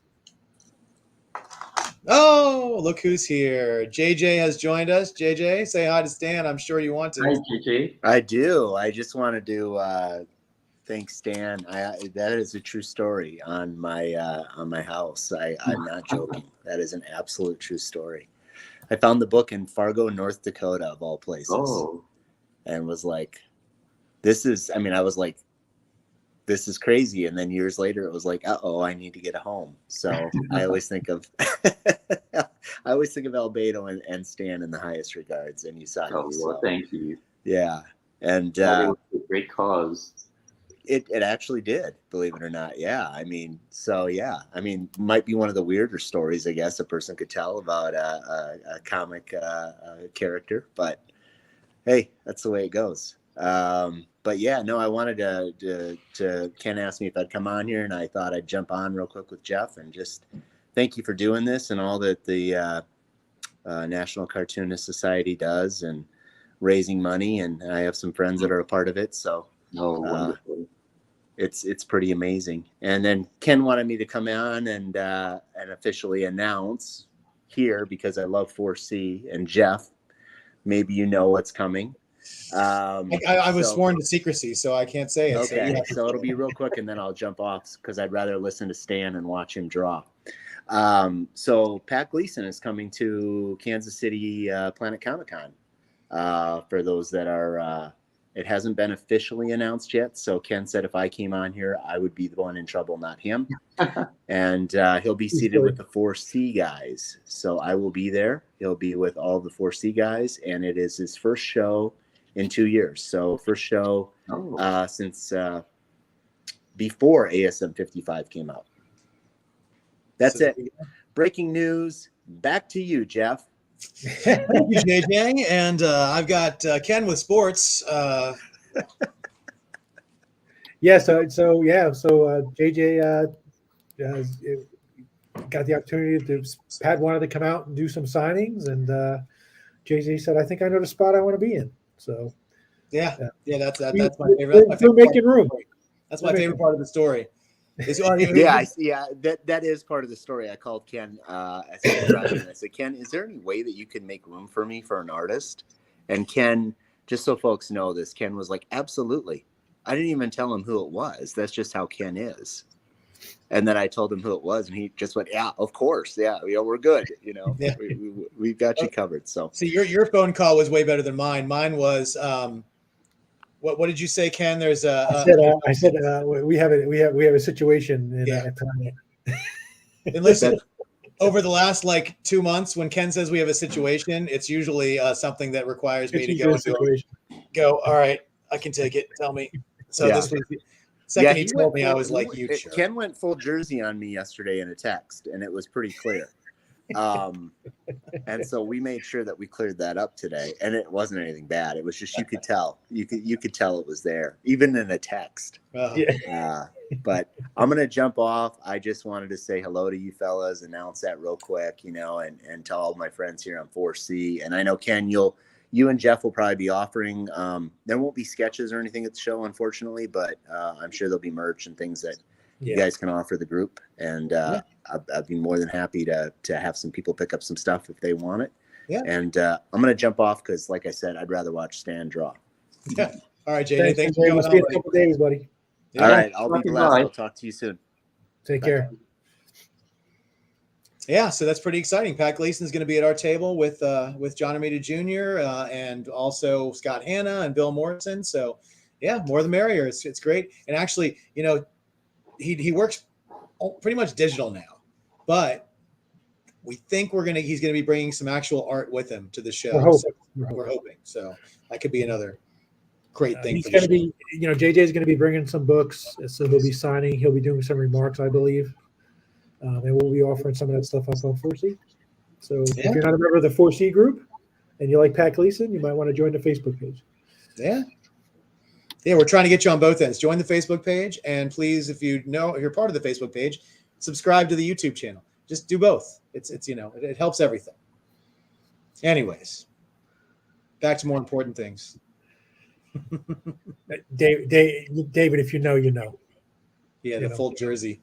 I always say sometimes I got to pull my jersey out or tuck it in sometimes. That's what my wife says when I start getting crazy. She goes, "Tuck your jersey in." Okay.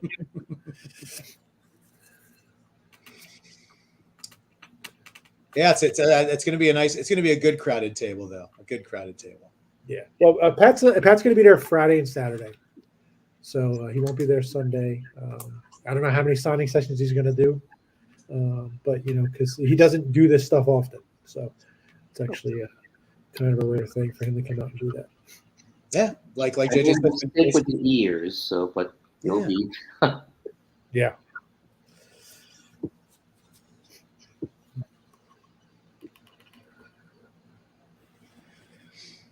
Let's see. David Lamb wants to know what the inspiration was for Jai in the first place. It started off as a joke. His name is Jay. Jay, sorry. There's actually no sound, the J sound or J sound in Japanese, or at least not that the way it's pronounced. Mm-hmm. But in Japan, culturally, when you talk to someone, you refer to him as san, like you would refer to me as Sakai-san, or and Jay would be Jason, which is like Jason from Friday the 13th movie. So he dies and keeps coming back, and that's pretty much him.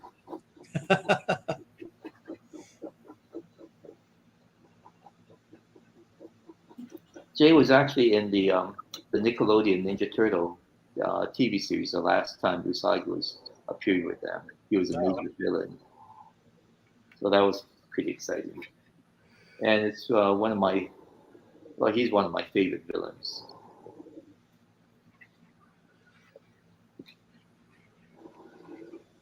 I was this morning. I was sometimes during the show we play little memes. I'll throw one up here for fun.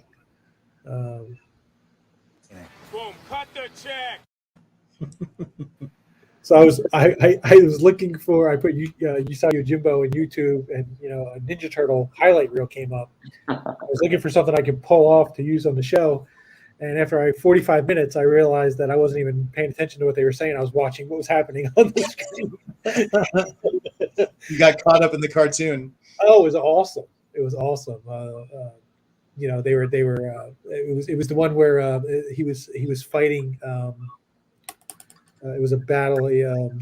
I'm trying. Who's he? I think it was. It might have been. Was it Mike Raphael? I think it was.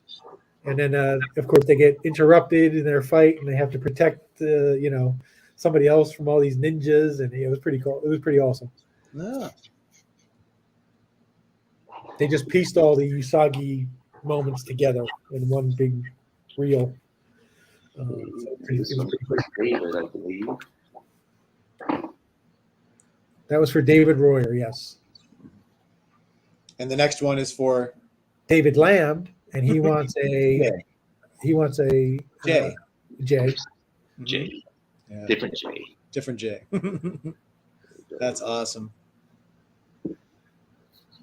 So great. David Royer says that he's working up a collection of 50 J commissions.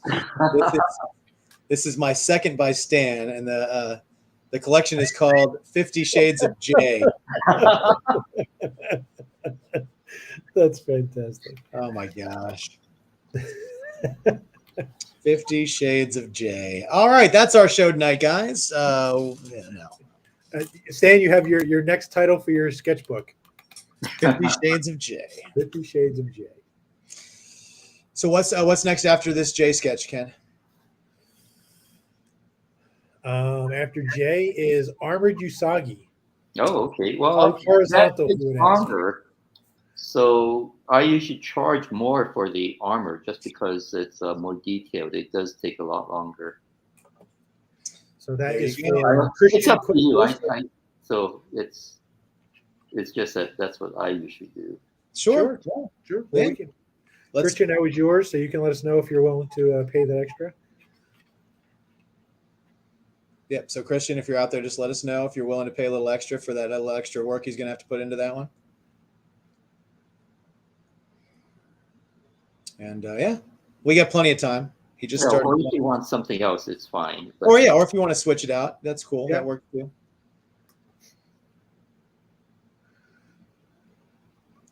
I thought that question might come up. Christian wants to know how much. What do we? Is it another $100? yeah, I'd say another 100.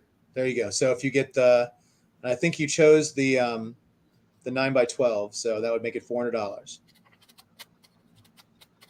JJ says, "Pony up." So just let us know, Christian, if that's what you really want, man. I think it's worth it.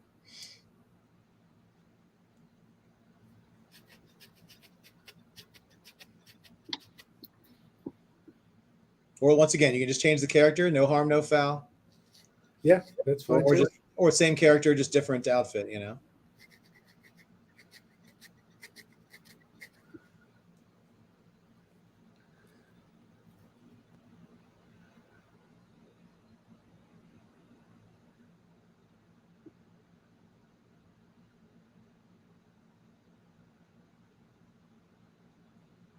See, where are we on the list? Avi wants to know. I need to. I think this one is the second one, second or third one, Ken. I think it's the second. This is one. the second on the list of on the list of 5. So yeah, he says that is fine. So yep, $400 it is. Thank you so much, Christian. Thank And you. once again, it all goes to a good cause. So he's going to keep the armor, and we'll do a $400 version on that one. Yeah, thank you, Christian. Everybody was waiting for you to say that anyway.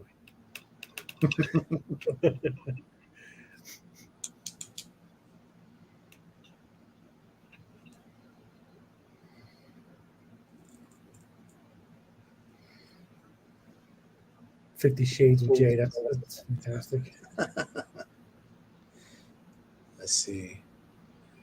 Somebody asked, are there any plans to bring back Tomo, Ame, and Jotaro back into the story anytime soon? Yes. I've been putting it off because Usagi currently is in the Sendai region of Japan, northern Japan, northern part of Honshu, whereas Tomoe and the Geishu clan are more south, around where Hiroshima is. So it's just a matter of geography. So I do keep those things in mind. The seasons, the location. You might be interested to know that 9 months have passed from the time of, let's see, around I think that was like 27th volume called Red Scorpion. To now, it's been 9 months in Usagi's time, but it's been about 8 years in our time. So I try to keep things like that consistent. So right now, Usagi is in the Sendai region of northern Japan. So that's why he hasn't met Tomoe yet for a while. So I'm pretty obsessive about location and seasons and things. And Christian did ask that when you do the armored version, if you do it horizontally, if that's something you could do instead of doing it vertically. I could. However, I was going to put a sashimono on in that banner that he wears on his back. Mm-hmm. And it might work out better going up and down horizontally. However, if he does prefer it horizontal, then I can leave that out. There you go. So once again, I think we all know what the answer is going to be, Christian, but we'll wait to hear from you, buddy. How old would you say Yusagi is currently in his time? Late 20s, maybe. You go to Japan often to like research Not areas often. or anything? I haven't been to Japan for years. I think last time I was there was 2017 or 2018. That was really neat. We also got to work on a seaweed farm in the Tohoku region where they had the earthquake and the tidal waves. So that was, we did some volunteer work working at a seaweed farm.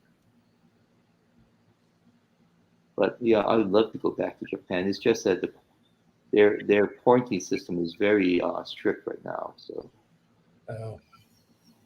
Yeah, some countries are taking it a lot more seriously than others. yes,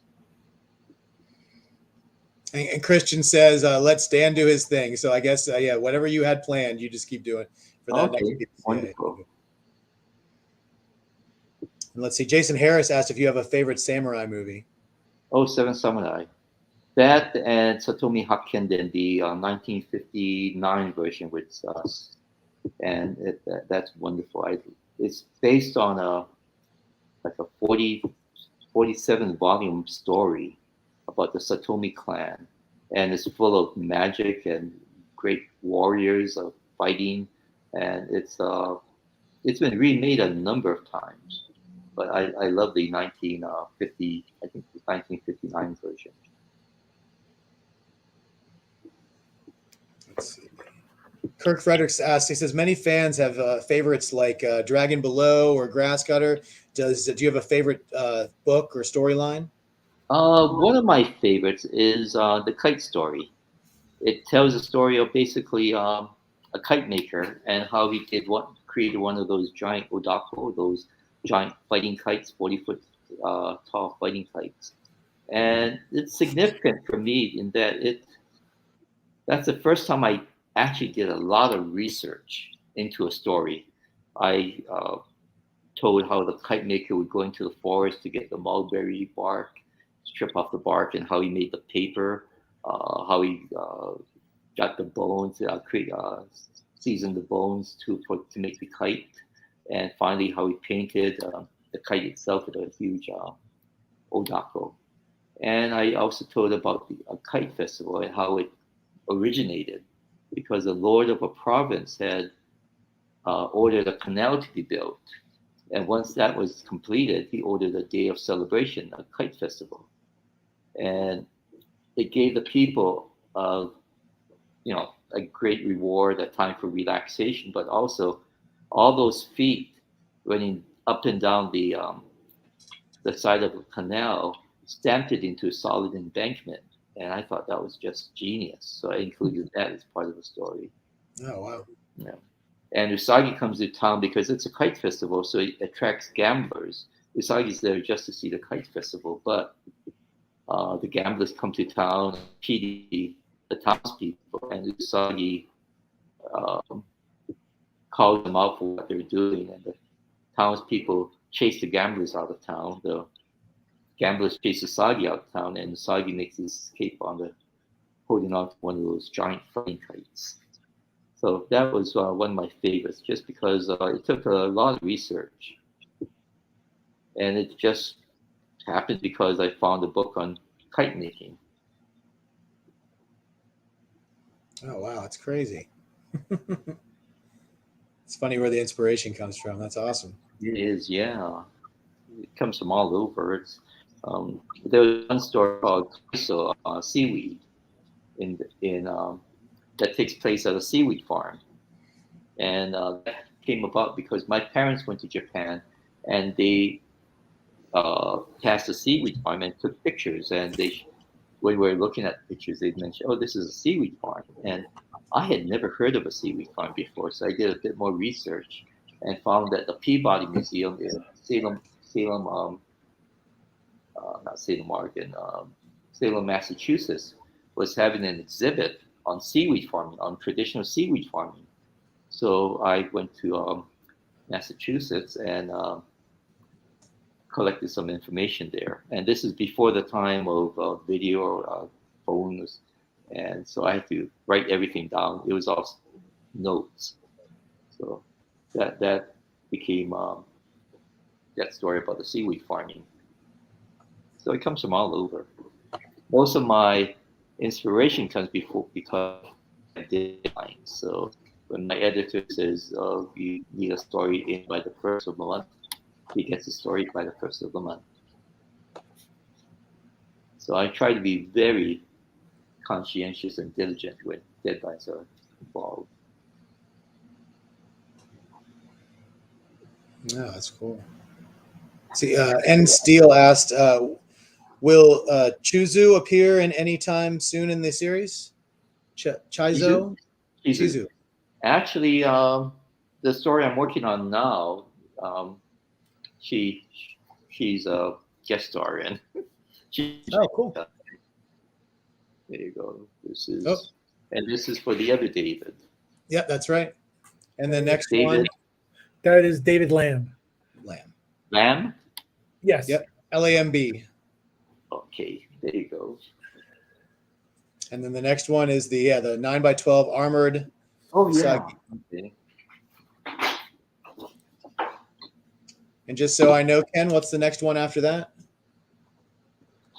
The next one after that one is going to be JJ with like Albedo 2. And the last one is a Teenage Mutant Ninja Turtle. I guess anyone. Okay. So Albeno 2. Mm-hmm. All right.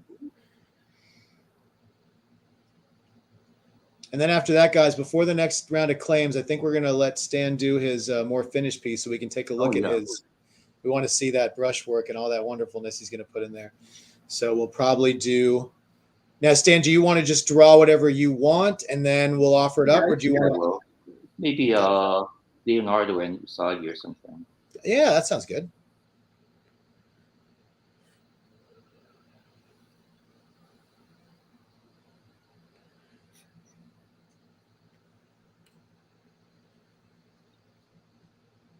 This one is, Lance, this is number 3 right now. So we still have, and this is a copy of this. David was nice enough to throw the Google Doc up there. But yeah, it's going to be a couple minutes before we offer up some more claims. So just bear with us. Once again, another Facebook user is asking how this is working. First off, you got to give StreamYard permission to see your name so that we know who we're talking to. Secondly, how it works is we're going to put a claim up on the board. That right above you, that comment that has the Google Doc on it, you need to click on that and save it. Ken will open up 5 spots on that Google Doc. You fill it out, and the first 5 people that sign up for it will get the claim, but not before we put the claim on the screen, just to let you know, okay? And I know we have a lot of new people here, so thank you guys so much for joining us. And please join the Facebook group if you're not already a member of that. And please, subscribe and like us on YouTube. We really, we really appreciate that as well. And yeah, we do these once a month, and we're wonderful to have Stan this month. I don't know if we know who we're getting next month, but we're doing these charity auctions every single month. So thank you guys for all your claims and for all the money that's going to do a lot of good. So thank you guys all for joining us tonight.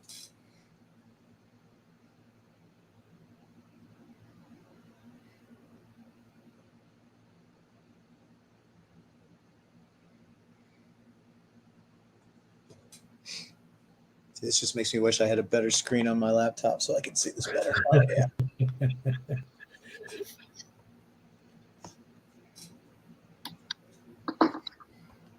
Everybody see my new cool thing? I got a Hawaiian shirt worn by Mr. George Perez. I was like, anybody can have art.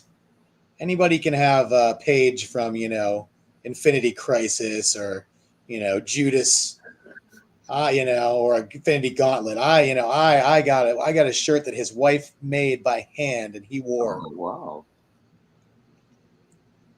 So I thought that was really cool. I got a nice little frame for it. I got to figure out where I'm going to hang it.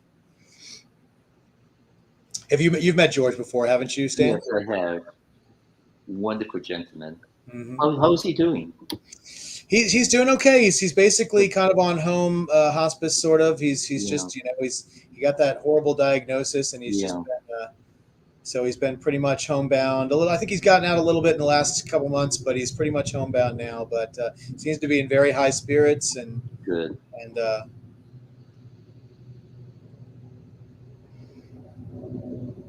so yeah, we're always happy to see that. Emilio, let's see the payment terms. Like we always work with you. So if you end up getting a claim and you can't afford to spend the money all up front, just let us know. We can do 30 days or something if you need extra time to pay for it. We would like to work with you. Just let us know in advance. Don't just ignore the invoice. We're always willing to work with everybody. Certainly. Wade, yay! Now I know who you are.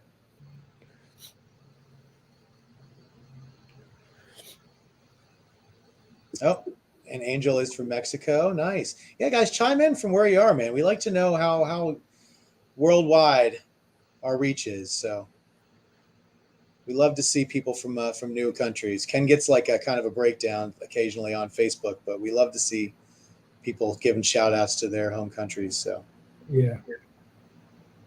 Plus, it'll show Stan where all of his fans are, which is pretty much everywhere, I'm pretty sure.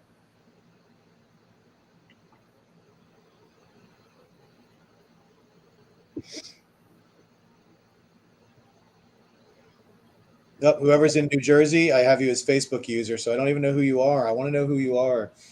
Give StreamYard permission, or just type your name before your comment, and then I can know who you are. I got Orlando, Florida, another New Jersey. No, Nevada. Okay. The very exotic North Hollywood. Little New York State. Nice.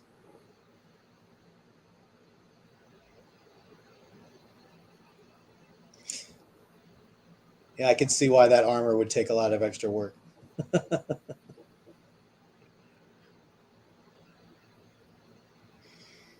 Kentucky, Massachusetts, Maryland. Beautiful.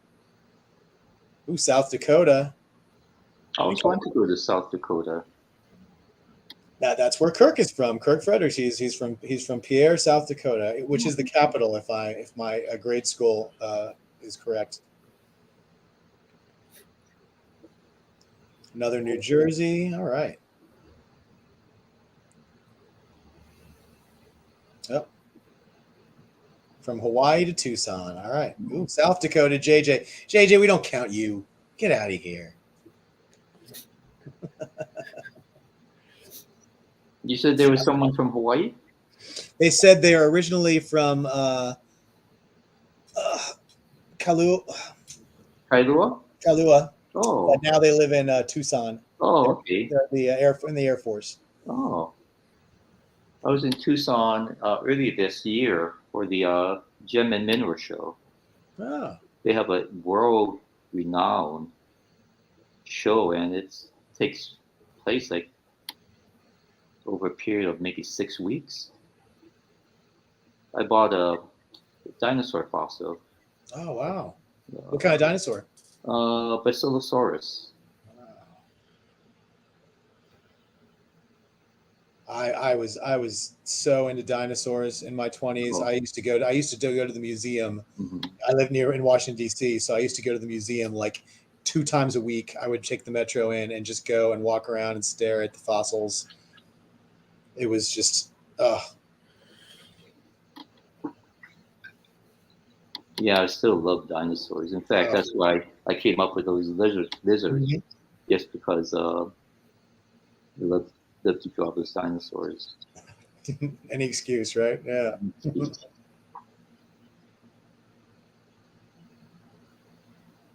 That's how Space Usagi came about, because I wanted to draw dinosaurs, but they weren't dinosaurs in Usagi's time, so Right. I had him go to another planet, a dinosaur planet.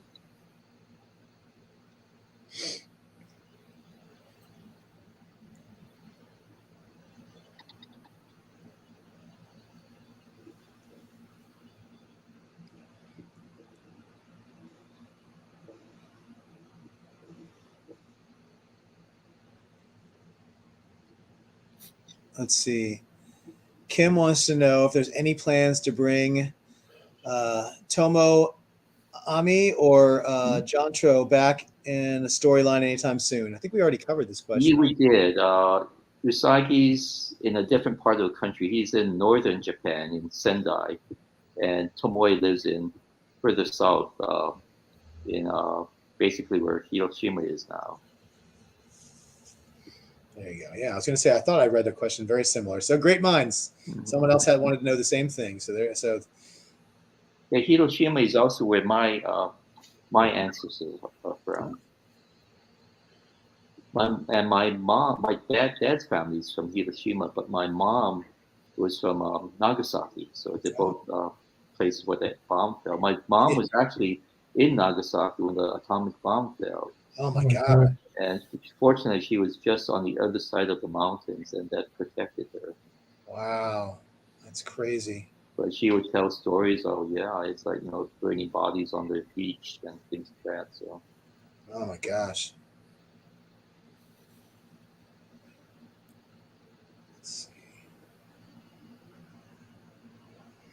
Let's see. Will Kitsune appear anytime soon?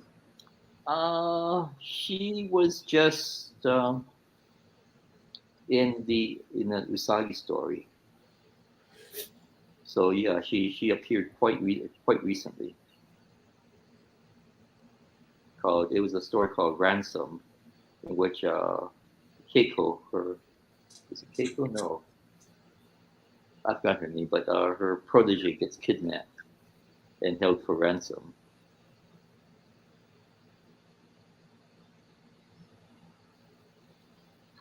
Let's see. Kirk wanted me to ask the background behind Takagi, Yusagi, and oh my gosh, the Tokage lizards. Yes, Tokage literally means lizard in Japanese, and they're fun to draw. I keep using them for a number of reasons. For one thing, they're like dinosaurs, but also too they occupy a niche in Usagi's ecosystem where pets and scavengers in Usagi's world are potential people, because there'd be like rats, dogs, cats, and whatnot, and right. They're people. So these it's the place of pet scavengers, wild animals, and that's why they're still around. They're also fun to draw. And whenever I have an empty space on a page or a panel, I toss one of those in, and it fills it up nicely, and balances the composition. And then people think I'm a genius at composition. And it fills your need to draw dinosaurs. So there you go. It does. I've told the story, but once I was asked, do they really have those lizards in Japan? And I said, yeah, in fact, they're such a nuisance because they're running around the streets. They get hit by cars, and they're terrible. They're such a nuisance. They're trying to get rid of them.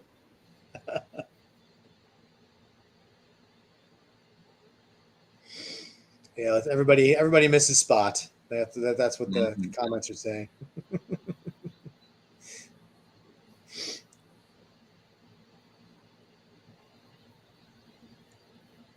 You can see why we charge more for this one.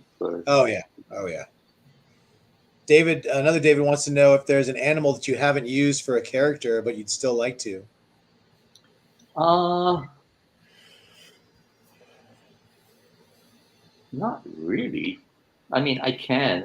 There's a lot of animals that are not indigenous to Japan, but then Gen's a rhino, so it's not really, because I can always make up an animal. I was in Spain with Sergio once, and we're looking for a suitcase for him, or a briefcase, and we came across a store named the Silver Skunk, and Sergio just turned to me and said, "How come there aren't any skunks in Usagi stories?" And I said, "Well, there's no skunks in Japan." And he said, "Well, you have a rhino. Why don't you do a story about a skunk?" And I did.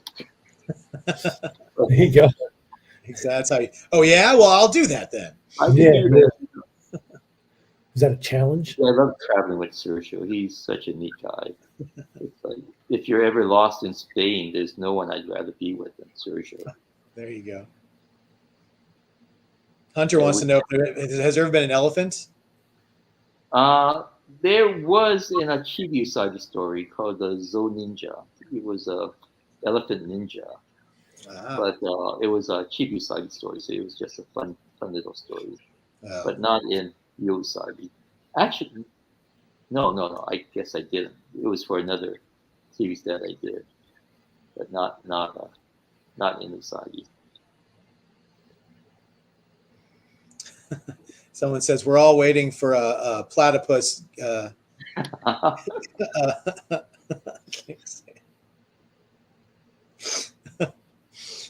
Geisha.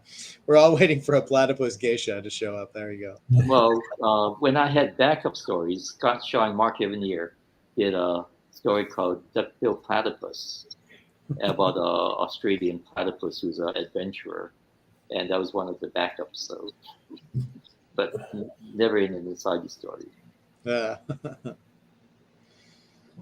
And David Desmond wants to know if the saga hardcover will be reprinted. No.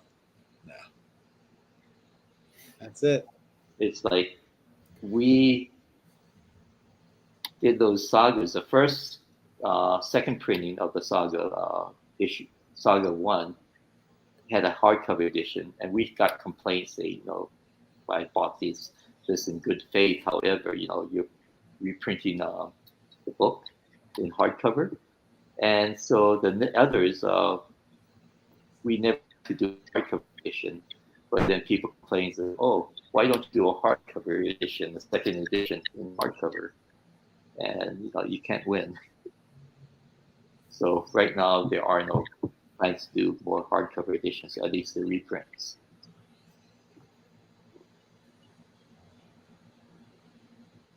Right.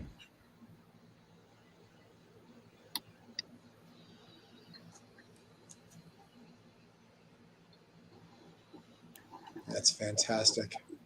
Okay, there you go. Look at that. It's awesome. That's $400 well spent. And then, the Cartoonist Society thanks you so much, Christian. Mm-hmm. That's beautiful, man. And this is for Christian? Christian, yes. Yep.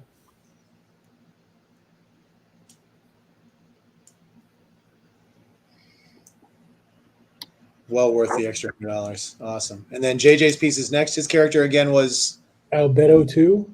Albedo 2, okay. Yeah.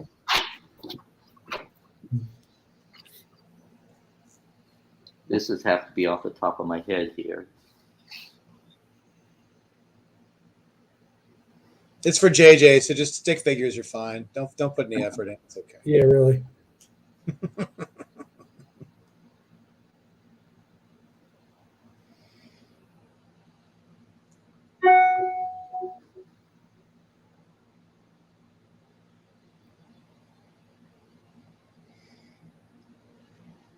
Do you any of the sketches you did in college? What do you do with those? You said do you still have any of those around anywhere? Oh yeah, I have them all in sketchbooks. Ah. They're not very nice. I mean, they're kind of amateurish. David, I don't think he wants to show them off, buddy. David was like, "Ooh, can we see them?" I'm like, I don't think he wants to show those off. There's mainly superhero or fantasy stuff.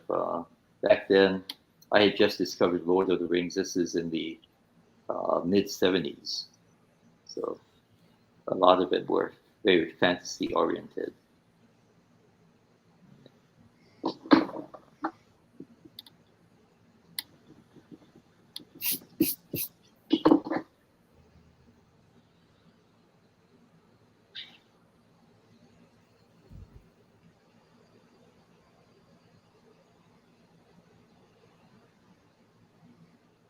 I don't know. I think we might have covered this earlier about doing an IDW. There's no plans right now, I don't think, for doing those, but IDW Artist Edition? yeah, the artist edition for your. Let's see. Any plans to continue Saga with an artist edition for? Or let's see. Somebody else asked about a black and white. Yeah. story, or just color for now. Let's see. Just color for now. So if there's a demand, we may do like a special color trade or a black and white trade or something.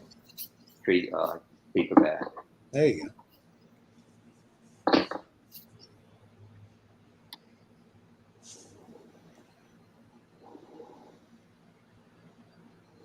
Because we have been printing some of the books on our own, like the hardcovers. Well, the IDW does not print hardcovers, at least not for the Yusagi books.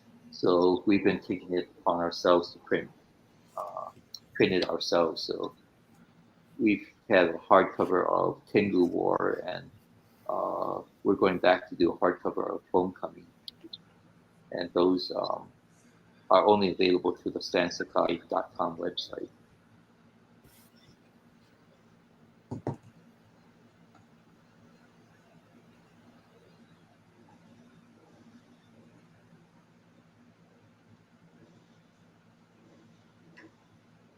Somebody asked, how long does it take you to do your watercolor work?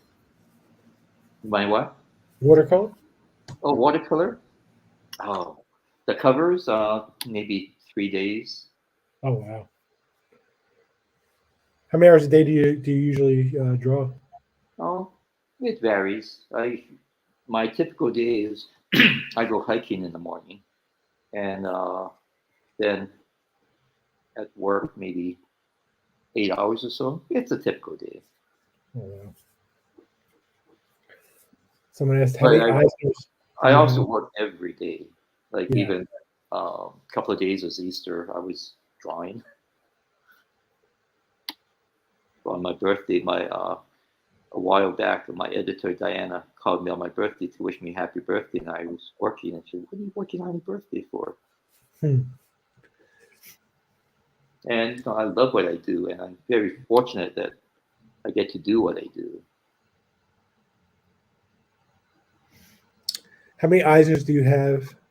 I have, I think, 10 Eisners plus the Hall of Fame. So if you count that as an Eisner, I've got 11. Wow. I've got one signed by Will Eisner. Oh, wow. Excellent. Yeah, I should have had him sign all of them. But it never occurred to me, hey, I can get it signed. And this is when it was a plaque. Now it's the little world globe statue. But back then, there were little plaques that you hang on the wall. Yeah, when I was at Bill's house, he had a few. He had 2 or 3 Mm-hmm. from when he was with Bongo. And he did plaques. Yeah. Hanging on the wall. Yeah, they're little globe statues now, and the globes turn. Oh, really? Fancy. Well, Eisner had wanted an award that is able to move, a kinetic award, and so they came up with this globe. So it's nice. Yeah, he was a neat guy. He wrote the introduction to Grasscutter, one of my 12th book. Okay. Did you get to meet like Jack Kirby? And, I knew Kirby. Yeah. Yeah. I know you said you liked Ditko. Did you ever get to meet him? I never met him. I had his address for the longest time, but I felt it was just right because he'd be like his privacy. So I just didn't want to disturb him, even though I was such a big fan. He was my first big influence. But Kirby, he was the nicest man. He and Roz are just incredible. I do have a sketch from him, Captain America. Oh, do you? Yeah. I have a turnaround of a character called Chex. I guess he did. Oh.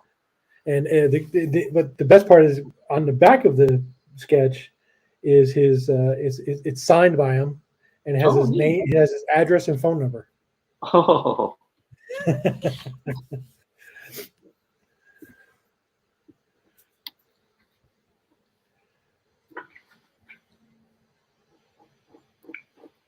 Yeah, I remember him selling artwork, and so I should buy one, but I just couldn't afford it at that time, and it was like $600 he was asking for, and now they go for hundreds of thousands. Oh yeah.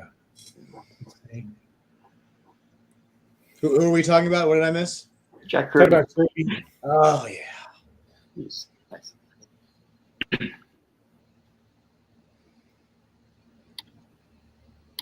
Whenever whenever we talk to him, he always tell his war stories, and it was such a lot of fun.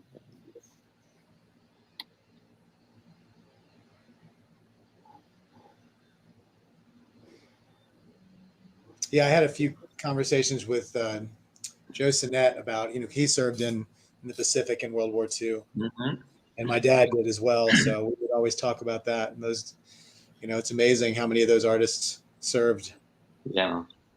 I worked with Joe on the Spider-Man newspaper strips. He was the inker. I was a letterer. Mhm. And at that time, that was the only thing that Stan was actually writing. So I accepted that, and I lettered it for 25 years. That's amazing. I used to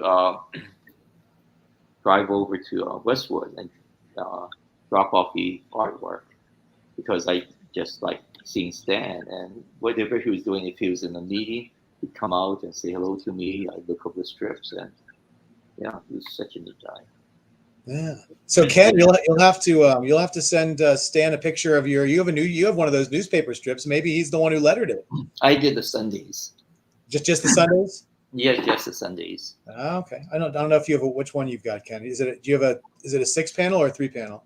It's a 6-panel. So it's probably a Sunday. Yeah. So you might have to get his autograph on that bad boy. I might have a picture of it. Hold on, let me see. How funny would that be? My daughter was must have been about a year old. We went to a convention, and she took a picture with Stan, and Stan was holding her. And next time I went to see him, I gave him a copy of it. The following time I went over, there was a picture of Stan and Hannah next to the picture of Stan and then President Reagan. And it was neat guy. I told him that this is when the Iron Man TV series was on, the cartoon, and Stan was the person giving the introduction to the stories. I would say, I told him, you're my son's hero because you introduced Iron Man cartoons, and whenever Stan's on, he tells us to be quiet so he can hear Stan. So the next day, Stan sent over a whole box for Matthew, all signed posters, comics, action figures. Wow. There was a backpack, a Spider-Man backpack that Matthew used for years whenever he went to the convention. So wow, that's so great. Anyway, here's a El Beetle 2 recreation. Look at that. And this is for JJ. Or you can just write my name on the back of it if you want to. That works too. That's awesome. And the last one of the second group is Donatello. Which one is Donatello? I'm sorry, not Donatello. Ken got Donatello in my head. He wants a Ninja Turtle. You do whatever Ninja Turtle you want to do, and we know which one you like to do. But if you want to mix it up, you go right ahead. They just said Ninja Turtle, right, Ken? That's right. Okay, if you tell me what weapons you want, that's. There you go. This is your chance to pick the Ninja Turtle he's drawing for you right now. Who was it? Who was the person, Ken? It is Chuck Arnold. Chuck. So there you go, Chuck. If you're out there, he's about to start on your Ninja Turtle. All you gotta do is tell him the weapon. He doesn't even know the name. It's either nunchuck, sword, scythe, or staff. Pretty much. Yeah. And someone out there is going to be like, "Well, they have subtly different appearance." No, they're turtles. They all look the same. Turtles, especially the original ones. They all have the red bandanas. Exactly. All right. He says Leonardo. So there you go. Oh, Leonardo. I know Leo. That's your fave. There you go. And then, guys, I think what we're going to do, after this one's done, or before it's done, we will Well, maybe we'll wait till the piece. He's gonna do the bigger piece next before we take any more quick sketch options here. We want to make sure he really wants to do that, and we really want to see him work on that using the other tools. So we want to make sure he gets that in, because that's going to take a little more time. So bear with us.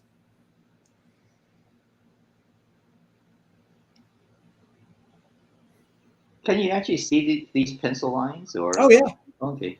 Mm-hmm. Oh, here he goes. If you can see the screen, Stan, this is the one Ken owns. Oh, let's see. See if you, I don't know if you can see the. Oh, that looks. Yeah, I think that's mine. Nice. I can't see the lettering itself, but I can see the last panel. There you go. Is that you? Can you tell? I think so. Yeah. And I wrote Stan's name and Alex, and yeah. Slide it over to the other side, Ken, so we can see this. I even signed it Stan Lee. That's my. No, I didn't. That's mine. But that's you? That's my lettering on there. Oh, wow. So you're missing an autograph now, Ken. Looks like you're gonna have to sign that bad boy. That's awesome. That's pretty awesome. I also did a lot of the Masters of the Universe lettering for Mattel, those Impact toys that came in the with the toys, those comic books.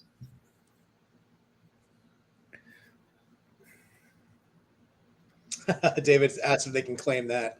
No, Ken's not. It took Ken forever to get one of those from Alex Saviak. Yeah, I had very specific criteria, and then finally I found one that I liked, and Alex gave me a good deal on it. So, oh, good. Yeah, he's a good guy. Yeah. He doesn't live too far from me. He lives in Daytona Beach. Oh. So I see him a lot at shows and stuff.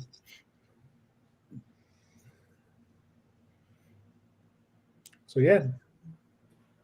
There you go. See, so that's you got a Saviak that was written by Stan Lee, that was inked by Joe Sinnett, that was lettered by Stan Sakai. That's awesome, man.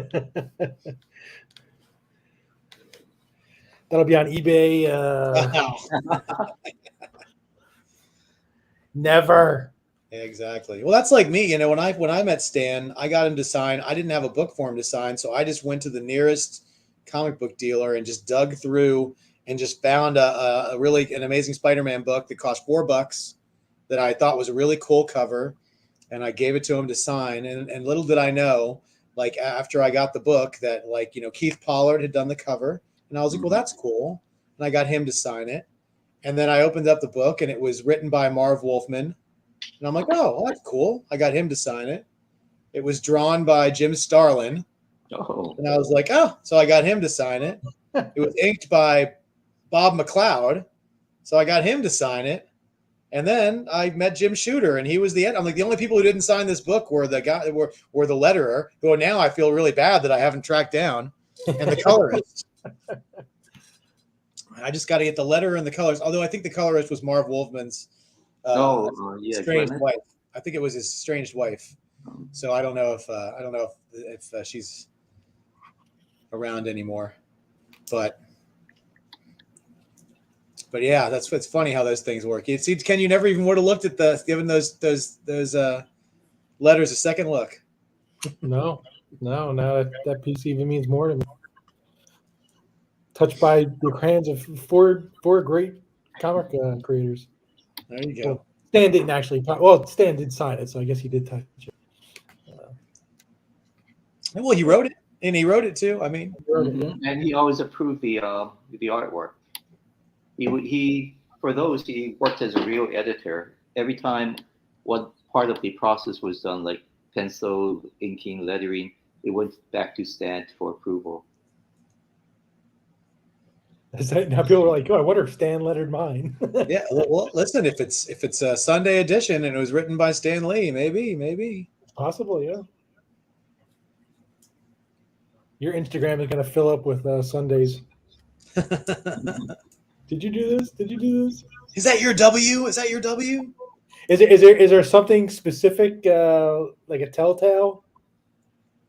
Oh, it looks like my lettering. You can just recognize it. Yeah. Bingo. Or the date, I guess. What do you say? The K's? The date. The Oh, date. the date. The date.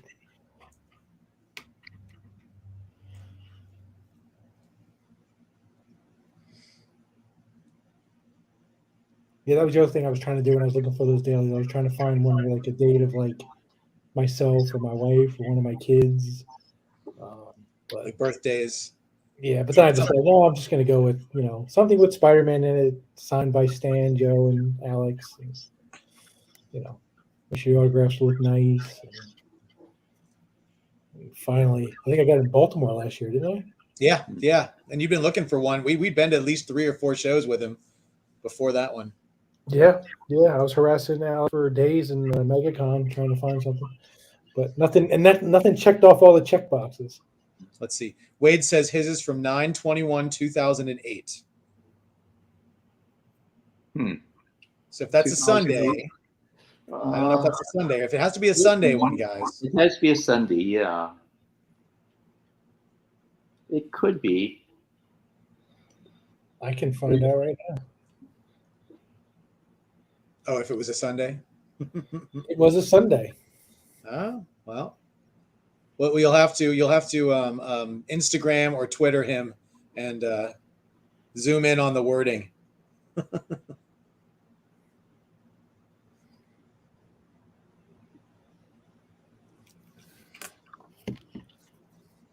6 panels. Yep. Yeah, I just looked up the date. The 21st of September, 2008 was a Sunday. So.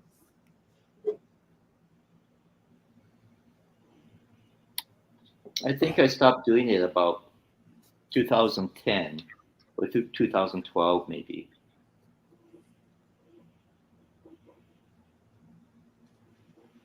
Another reason I used to enjoy going to see him is that he'd be so excited. He'd say, "Oh, look what just came in," and he showed me something new. Like the Marvel Masterworks had just come out then. So I got the first maybe 2 dozen Masterworks from him, and he signed them for me. Oh, nice. And those are the old hardcover ones. And he was the nicest man. That's a neat thing, about this profession. And it's like I have gotten to meet my heroes, so it's so cool.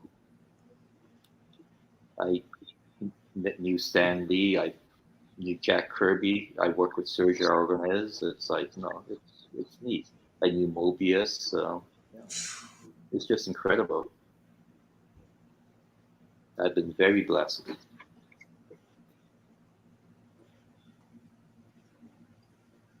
This is awesome.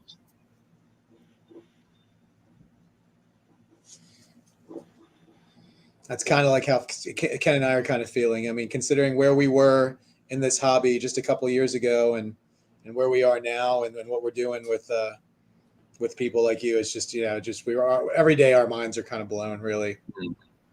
Well, also, too, in my time, we didn't have conventions, especially in Hawaii. Mm-hmm. But now it's so easy to meet professionals, and they're so open. It's for the most part, most of the people I've met are, they love talking to fans. They enjoy meeting you, giving advice, looking at portfolios. So it's great. And not only the U.S. Professionals, but people like Osamu Tezuka. I met Tezuka. So I went to Japan as a guest of Osamu Tezuka Productions, and he got a manga, so it was incredible. Yeah.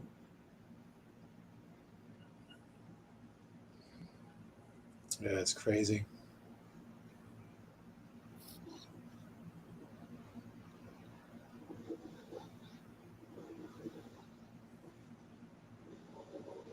The way I met Stan is that he called me up and said, "Hi, this is Stan Lee. I'm looking for Stan Sakai." And my first thought was, he sounds like Stan Lee. It really, it's the weirdest thing. Another time that happens is when I first met George Takei. It's like, He sounds like George Takei. He's like just a Zulu. And they're very distinct voices. So, which in case of Stan, so yeah, this sounds like Stan.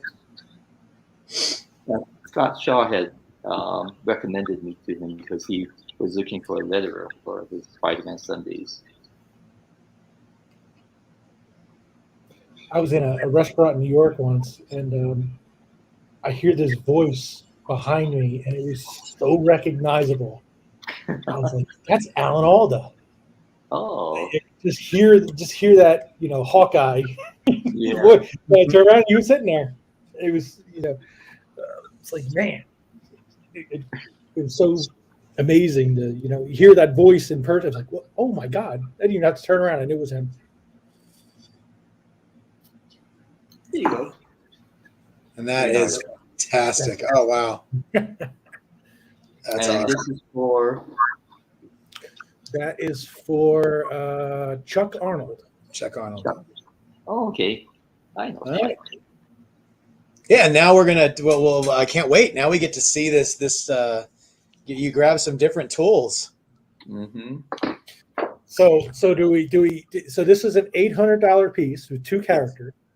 Let's see. I'll do Leonardo since I just did Leonardo. Leonardo and Yusagi. There you go. All right, and then we can. I think we should. Let's see. How are we going to do this? All right. I think sometime while he's drawing it, Ken is going to throw a claim up, guys. This is going to be a straight up claim, so pay attention. If you want a chance to buy this piece for $800, Ken will throw sometime during this drawing. He will throw the claim up, and the only fair way to do it is we'll take. Do you want to just do 5, Ken? 7 to you and I. No, we can take. I mean, listen. I want everybody to have a chance. Okay. I'll take as many claims as we get. Okay. So anybody who wants to claim on it can just claim. We'll limit it to 60 seconds or something. I'm not going to go nuts and leave it up there for forever. And then basically we'll do a wheel spin, and whoever name it lands on, they will have the opportunity to buy the piece. So please don't say claim if you're not planning on buying the piece. And that's how we'll do it. So we want to give everybody a chance to get this piece, and it's going to be fun. So just pay attention. You don't have to have your eyes peeled, because once the claiming starts, you'll be able to type in claim in time. I will say, make sure that you are able to actually get the piece if you do claim it. That's it. We're going to do a straight up claim for this one, everybody.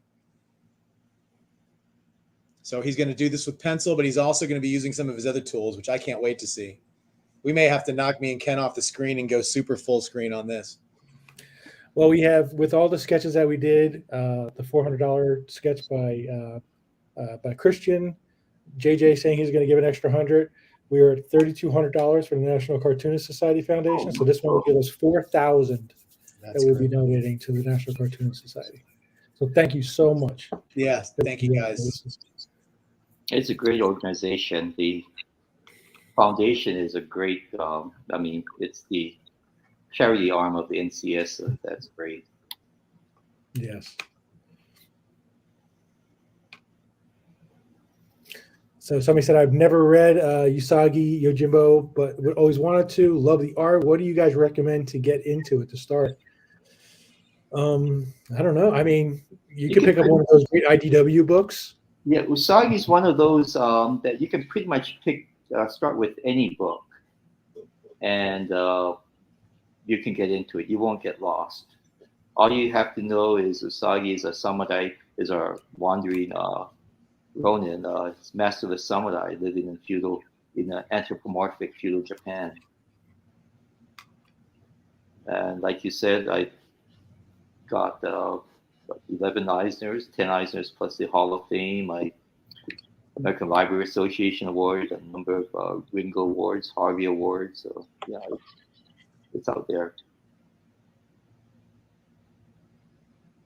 Yeah, Francis Fung just said he has an original Yusagi artwork that he bought from you back in the late 80s. He said he made a special promo appearance at a local comic book shop to promote it. And both he and his late wife were so kind and gracious and friendly during the few hours that they were there. And he said he'll never forget it. Oh. And he said he's going to try to post. Yeah, if you want to post the piece feel free to post it on the 4C, and we'll approve it and throw it up there because we would love to show it off. So yeah, if you want to post it on the 4C Facebook page, we'll love to show it off. But if you want to, anywhere else, obviously you want to post it, yeah, put it up because we would love to see that. That's great.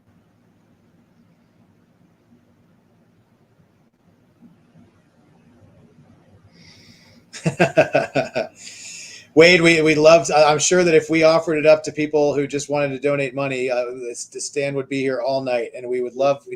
Hopefully, maybe we'll get to be able to do this again with Stan. But we'll see how long this takes him, and see how he feels, and see if we'll open up a few more spots after this. But he's been drawing all day, so we understand. He's already been at this for over 2 hours, so we don't want to have him. What time is it? Well, it's 2.5 hours after you started. I don't know what time it is where you are. So it went pretty fast. Yeah. Well, we told you, we did that a lot. The first time Bill Morrison came on, he was on for almost 6 hours. Wow. And then he prompted us to do a marathon, and we did a 12-hour session with 10 different artists. 10 different artists, and 2 of them made it to the end. And then I called it because I couldn't take any more. Well, it didn't matter because YouTube, after it was all done, YouTube stopped recording us because they can only record up to 12 hours. Oh, wow. So, it hit midnight, even though we were still going. It like the next day we went to watch the end and it wasn't there anymore because it cut us off. We got a little goofy. They shoot horses, don't they? That's the one about the dance marathons from the old Depression days. Yeah.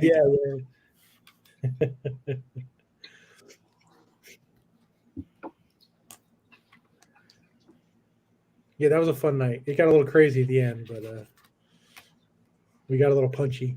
Sorry.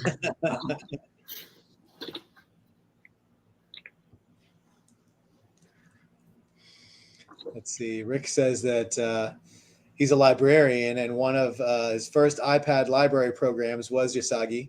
He projected it onto a large screen and read it out loud. That's cool. That's awesome. I'm doing a library talk next Saturday. Next Saturday for the Hawaii State Library System. This is a pen I usually use. It was discontinued, say, about 10 or 15 years ago. It's a Rotring art pen, and I love this because. And you're able to refill it? Yeah, but I heard they were going out of business or discontinuing, so I bought as many as I could. So I drove all over Los Angeles and to all the art supply stores, all the stationery stores. But this pen has a nice variation in line width, so you can see. Oh, wow, yeah. And so it makes a really nice, a very interesting line. So I love this pen. And it was real cheap. It was like $11. When Sergio and I were in Europe once, he needed to buy a pen. So he bought a Pelican for, I think it was like $450. And he said, oh, this is a great price. So he bought one. But like I said, this is about $11 back in the day. A couple weeks ago, I was in Lexington for Lexington Comic-Con with Bill, and he thought he left his art supply home. So I went to a Michael's to try to look for stuff, and I didn't realize how specific things had to be. Okay, it's a Tombow, and it's gotta have Japanese writing on the side, and I'm like, what are you talking about? So I gave up, and luckily he had all his supplies, so we didn't need him. But he was like, "You're gonna have to bring me there." I was like, don't they just have generic pens? I mean, He's like, no. No, it matters. The ink I'm using is platinum carbon black, and it's from Japan.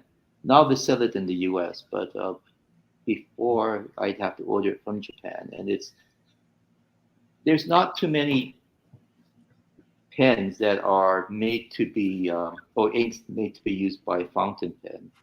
they're either dip or if it's for a fountain pen, it's many times it's not waterproof. And so this one is both waterproof and it flows nicely through the pen. So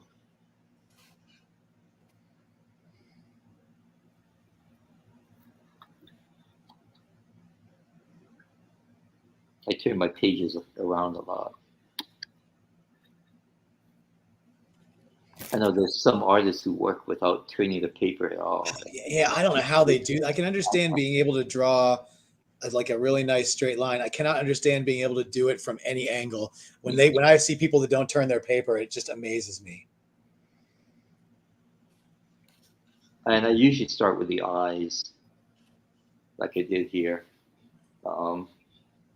I've seen Sergio. I mean, I've seen him started drawing with from a nose and just continue on. And this is without penciling. It's just incredible.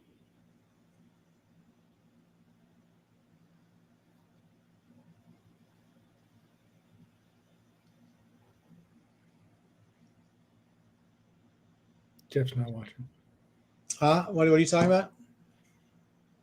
Oh, look, there's the claim. Oh, look who's first. Me.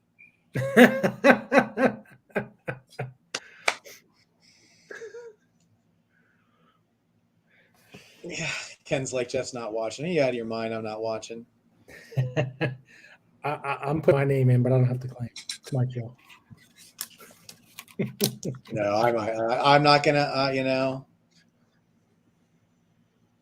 All right, guys. So just remember, anybody who claims this, we're gonna put you in the wheel spin, and if you win the wheel spin, then that means that you're buying this piece for $800. So we thank you very much, and the charity thanks you, and Stan thanks you, and you're gonna get a great piece. And no, I'm not gonna have Ken put my name on the wheel spin. If you want to start reading me off some of the names so we can get ahead of it. Yeah. And we're gonna leave it open for just till I'm done reading these names, guys. So if you want to get in on this, just say the word. Okay, hold on. I want to make sure I didn't miss anything, so I went up like an extra 20 spots. Okay, David Desmond, Dustin, Lance, Christopher, Kirk, and N. Steele. N is in Nancy. Huh? N is in Nancy. And I don't know what the first name is. It No, just says N. Steele. No, N as in Nancy. N as in yes, as in Nancy or no or nah, nope. And Anybody else? And add Rick and Wade also. And is Avi out there anywhere before we do this? Avi had to go. He's going to be mad he missed this. But, and Josh. Add Josh on.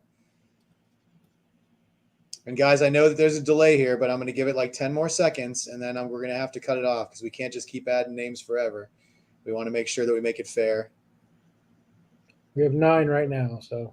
Okay, I'll go through them again just to buy somebody more time. So we got from the beginning, I've got David Desmond, and then Dustin, Lance, Christopher, Kirk,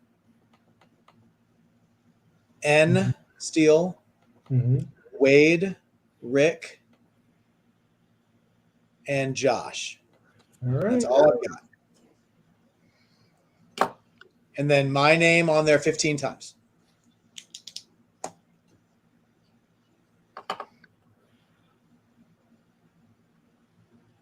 Do you want your name on there, Jeff? I'll put your name on there. No. Don't put my name on there.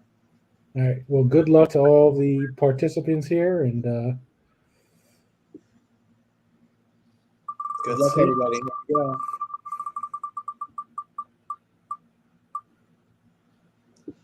And N as in Nancy Steele, you are the winner.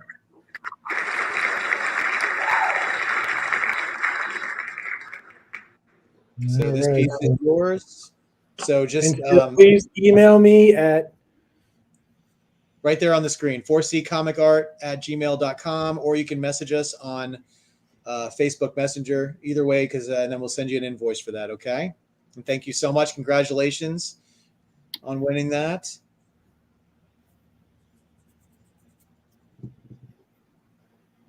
And sorry to everybody that lost, but no, there are no losers tonight. Just remember, we all got to look at some great art, and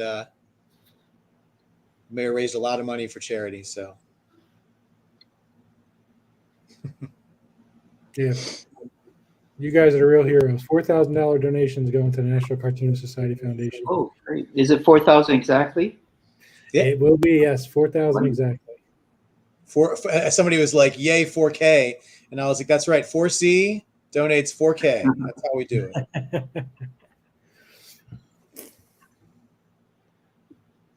Well, we'll see. We may not be done yet. We'll have to see. We'll see how Stan feels after this. No promises, though.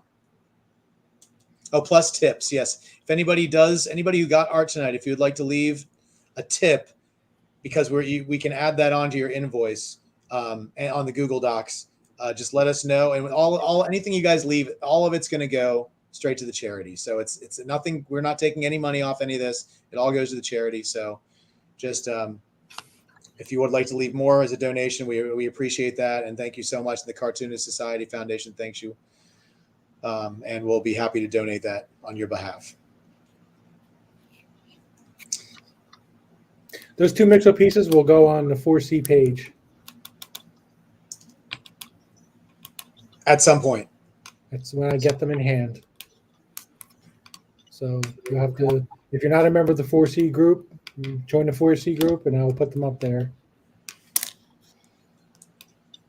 And Annika was on. She had to go. Yeah, Annika was here earlier. She just came on for a minute though. She was busy tonight, so she's allowed. She's going to be spending all weekend with us. Jablonski's. Ironically, Jablonski's not going to be there, but Yeah. Yeah, she'll be flying in on Thursday night, so we'll see her in Kansas City. Oh, look at that piece. That's amazing. I know, man.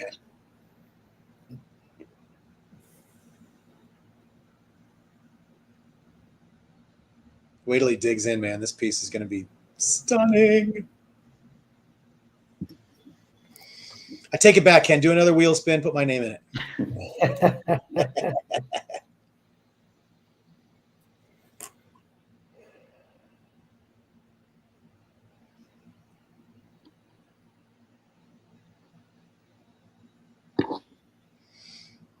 So how would you say that your style has evolved over like the last 20 years? I think it's gotten much, much looser. Just because I'm become more familiar with the process and more familiar with the character. This is the brush I usually use. It's a Pentel color brush, but I dumped out the ink and I put my own ink in. And again, the ink is a the platinum carbon black. Right. Did I mention an announcement about Stan? I didn't mention an announcement about Stan. I beg your pardon? Somebody's asking if they said, can you mention another announcement about Stan?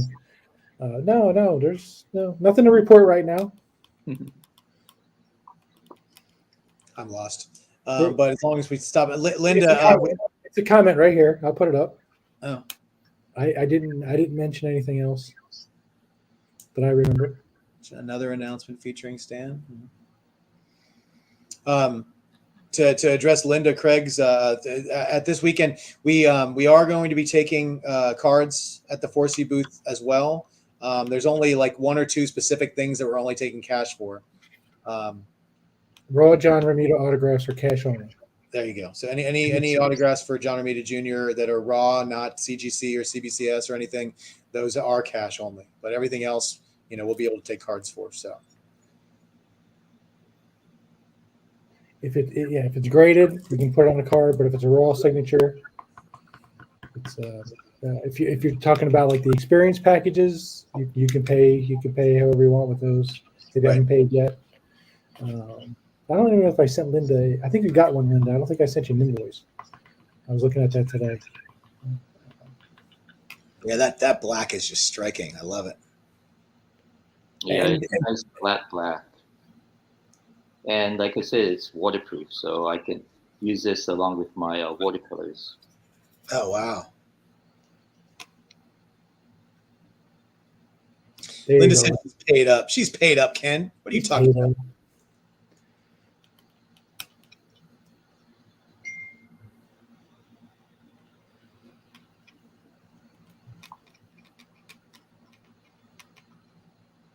I'm looking forward to seeing some more 4C people. All the shows I've been doing, I've been running into a lot of 4C people, so it's fun to put some faces to the names. Absolutely. It doesn't look like it takes too long to dry. Just a couple minutes. Yeah. Mm-hmm.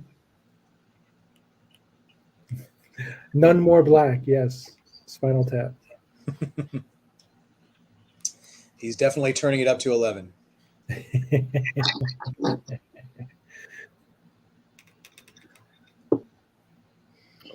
And awesome. I've got my little pen holders here.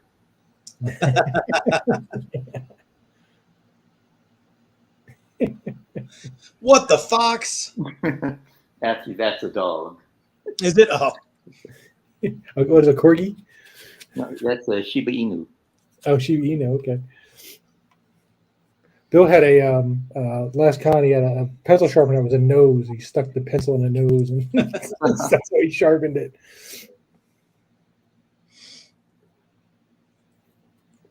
Jeff, why don't you show him your ear pod holder? I mean, that's the cutest thing ever. oh, my earpod holder. Here, this is. Oh, that's cool. Grogu. I said, leave it to my brother to take something that fits nicely into my pocket and make it completely obnoxious and large. But I tell you what, I've dropped it like 8 times and it did no damage at all. Bounces right off. It's hard plastic. It's very conversation starter too. You just stick it right in your pocket, you know. I've dropped my ear pod case like 3 times over the last few weeks, and those things fly all over the place. Yeah. They were under my. I had to move my car to get them out because they went underneath my car, and it was ridiculous.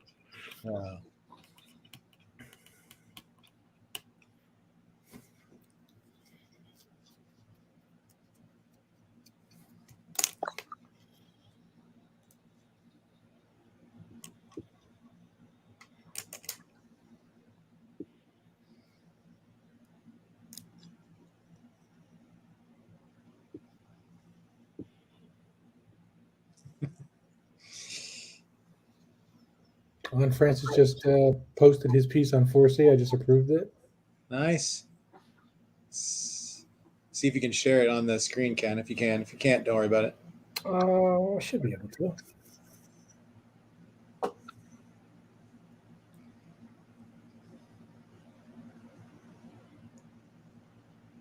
Have you been doing a lot of conventions this year? This one coming up will be number 4. Oh. Yeah, we did Philly week before last. I did Great Lakes Comic Con with Bill. I did Lexington Comic Con with Bill. Bill does a lot of conventions, doesn't he? Yeah. We did Philly last week, and then Kansas City Planet this week. Yeah, and then we're doing a little more than one a month for the next 3 months. Wow. So Ken's got, let's see, we're doing MegaCon in May, and then Ken has Phoenix. I can't do Phoenix, but he'll be there. And then we're doing Heroes Con in June. We'll be doing Fan Expo Chicago in July, and then San Diego in July.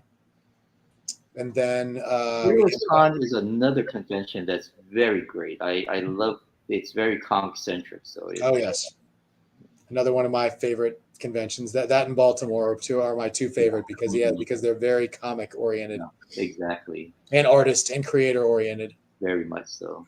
Yeah. And Emerald then City as well, because Emerald City, I mean, they have a whole floor devoted just to the artists. So it's great. yeah. And then the last one we're doing so far is Baltimore. We don't know if we have anything else in there. Oh, and I'm sorry, I missed Terrificon. Ken's doing Terrificon once again. Is that the one in the Mohegan Sun Casino? Yeah. Yeah, in Connecticut. Yeah. That's kind of neat. Yeah.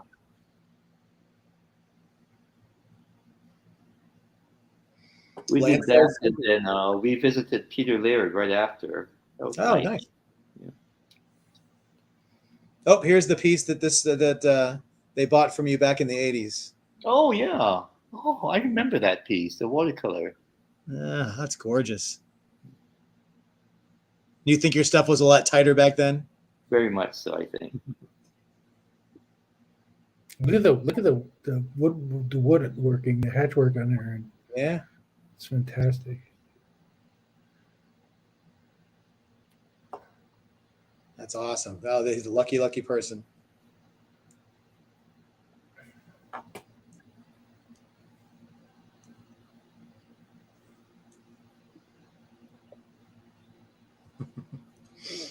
Kyle says, no tail on the turtle, question mark. He says, do Jen and Yusagi have tails? He's like, it's a throwback to issue number 10. Right. The old turtles used to have tails, but when I did the Namazu story for IDW, they told me there's no more tails. The turtles don't have tails anymore. Hmm. But I think Peter still draws tails on his turtles.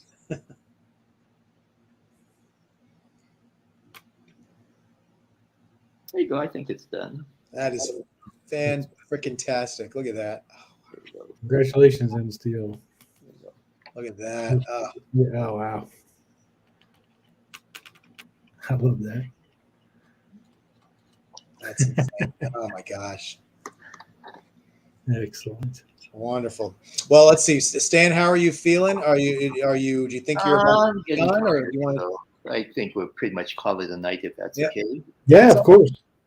You've done well, sir. Thank you so much. Great. Well, no. Let's get the camera back on your face there, buddy. Let's look at you. Oh, well, wonderful. That you did some insanely great work. We raised a lot of money for charity, and yeah, it was a blast. Oh, thank you. Thank you, everybody. Thanks for Yeah, supporting. hang out after we get off the air, Stan. I will. Yeah. We want to thank everybody for participating tonight and raising $4,000 minimally for the National Cartoonist Society Foundation. So thank you on behalf of Tom Richmond and Jason Sheffield, the presidents of the National Cartoonist Society and the foundation. I'm sure they're going to be ecstatic about how. Such a great night. Thank you guys all so much for coming. Thank you guys for everything, for being here. Thank you, Stan, so much for joining us. Thank you, Ken, for being here with me every week. And like I try to tell everybody, we're almost out of the woods here. Everybody get your booster shots. Let's be finished with this thing and be able to see everybody in person and get rid of these masks in the future. And that's what I'm looking forward to. And thank you, Stan. Okay, thank you. Thank you, everybody. Thank you so much. Everybody have a great night. Thank you.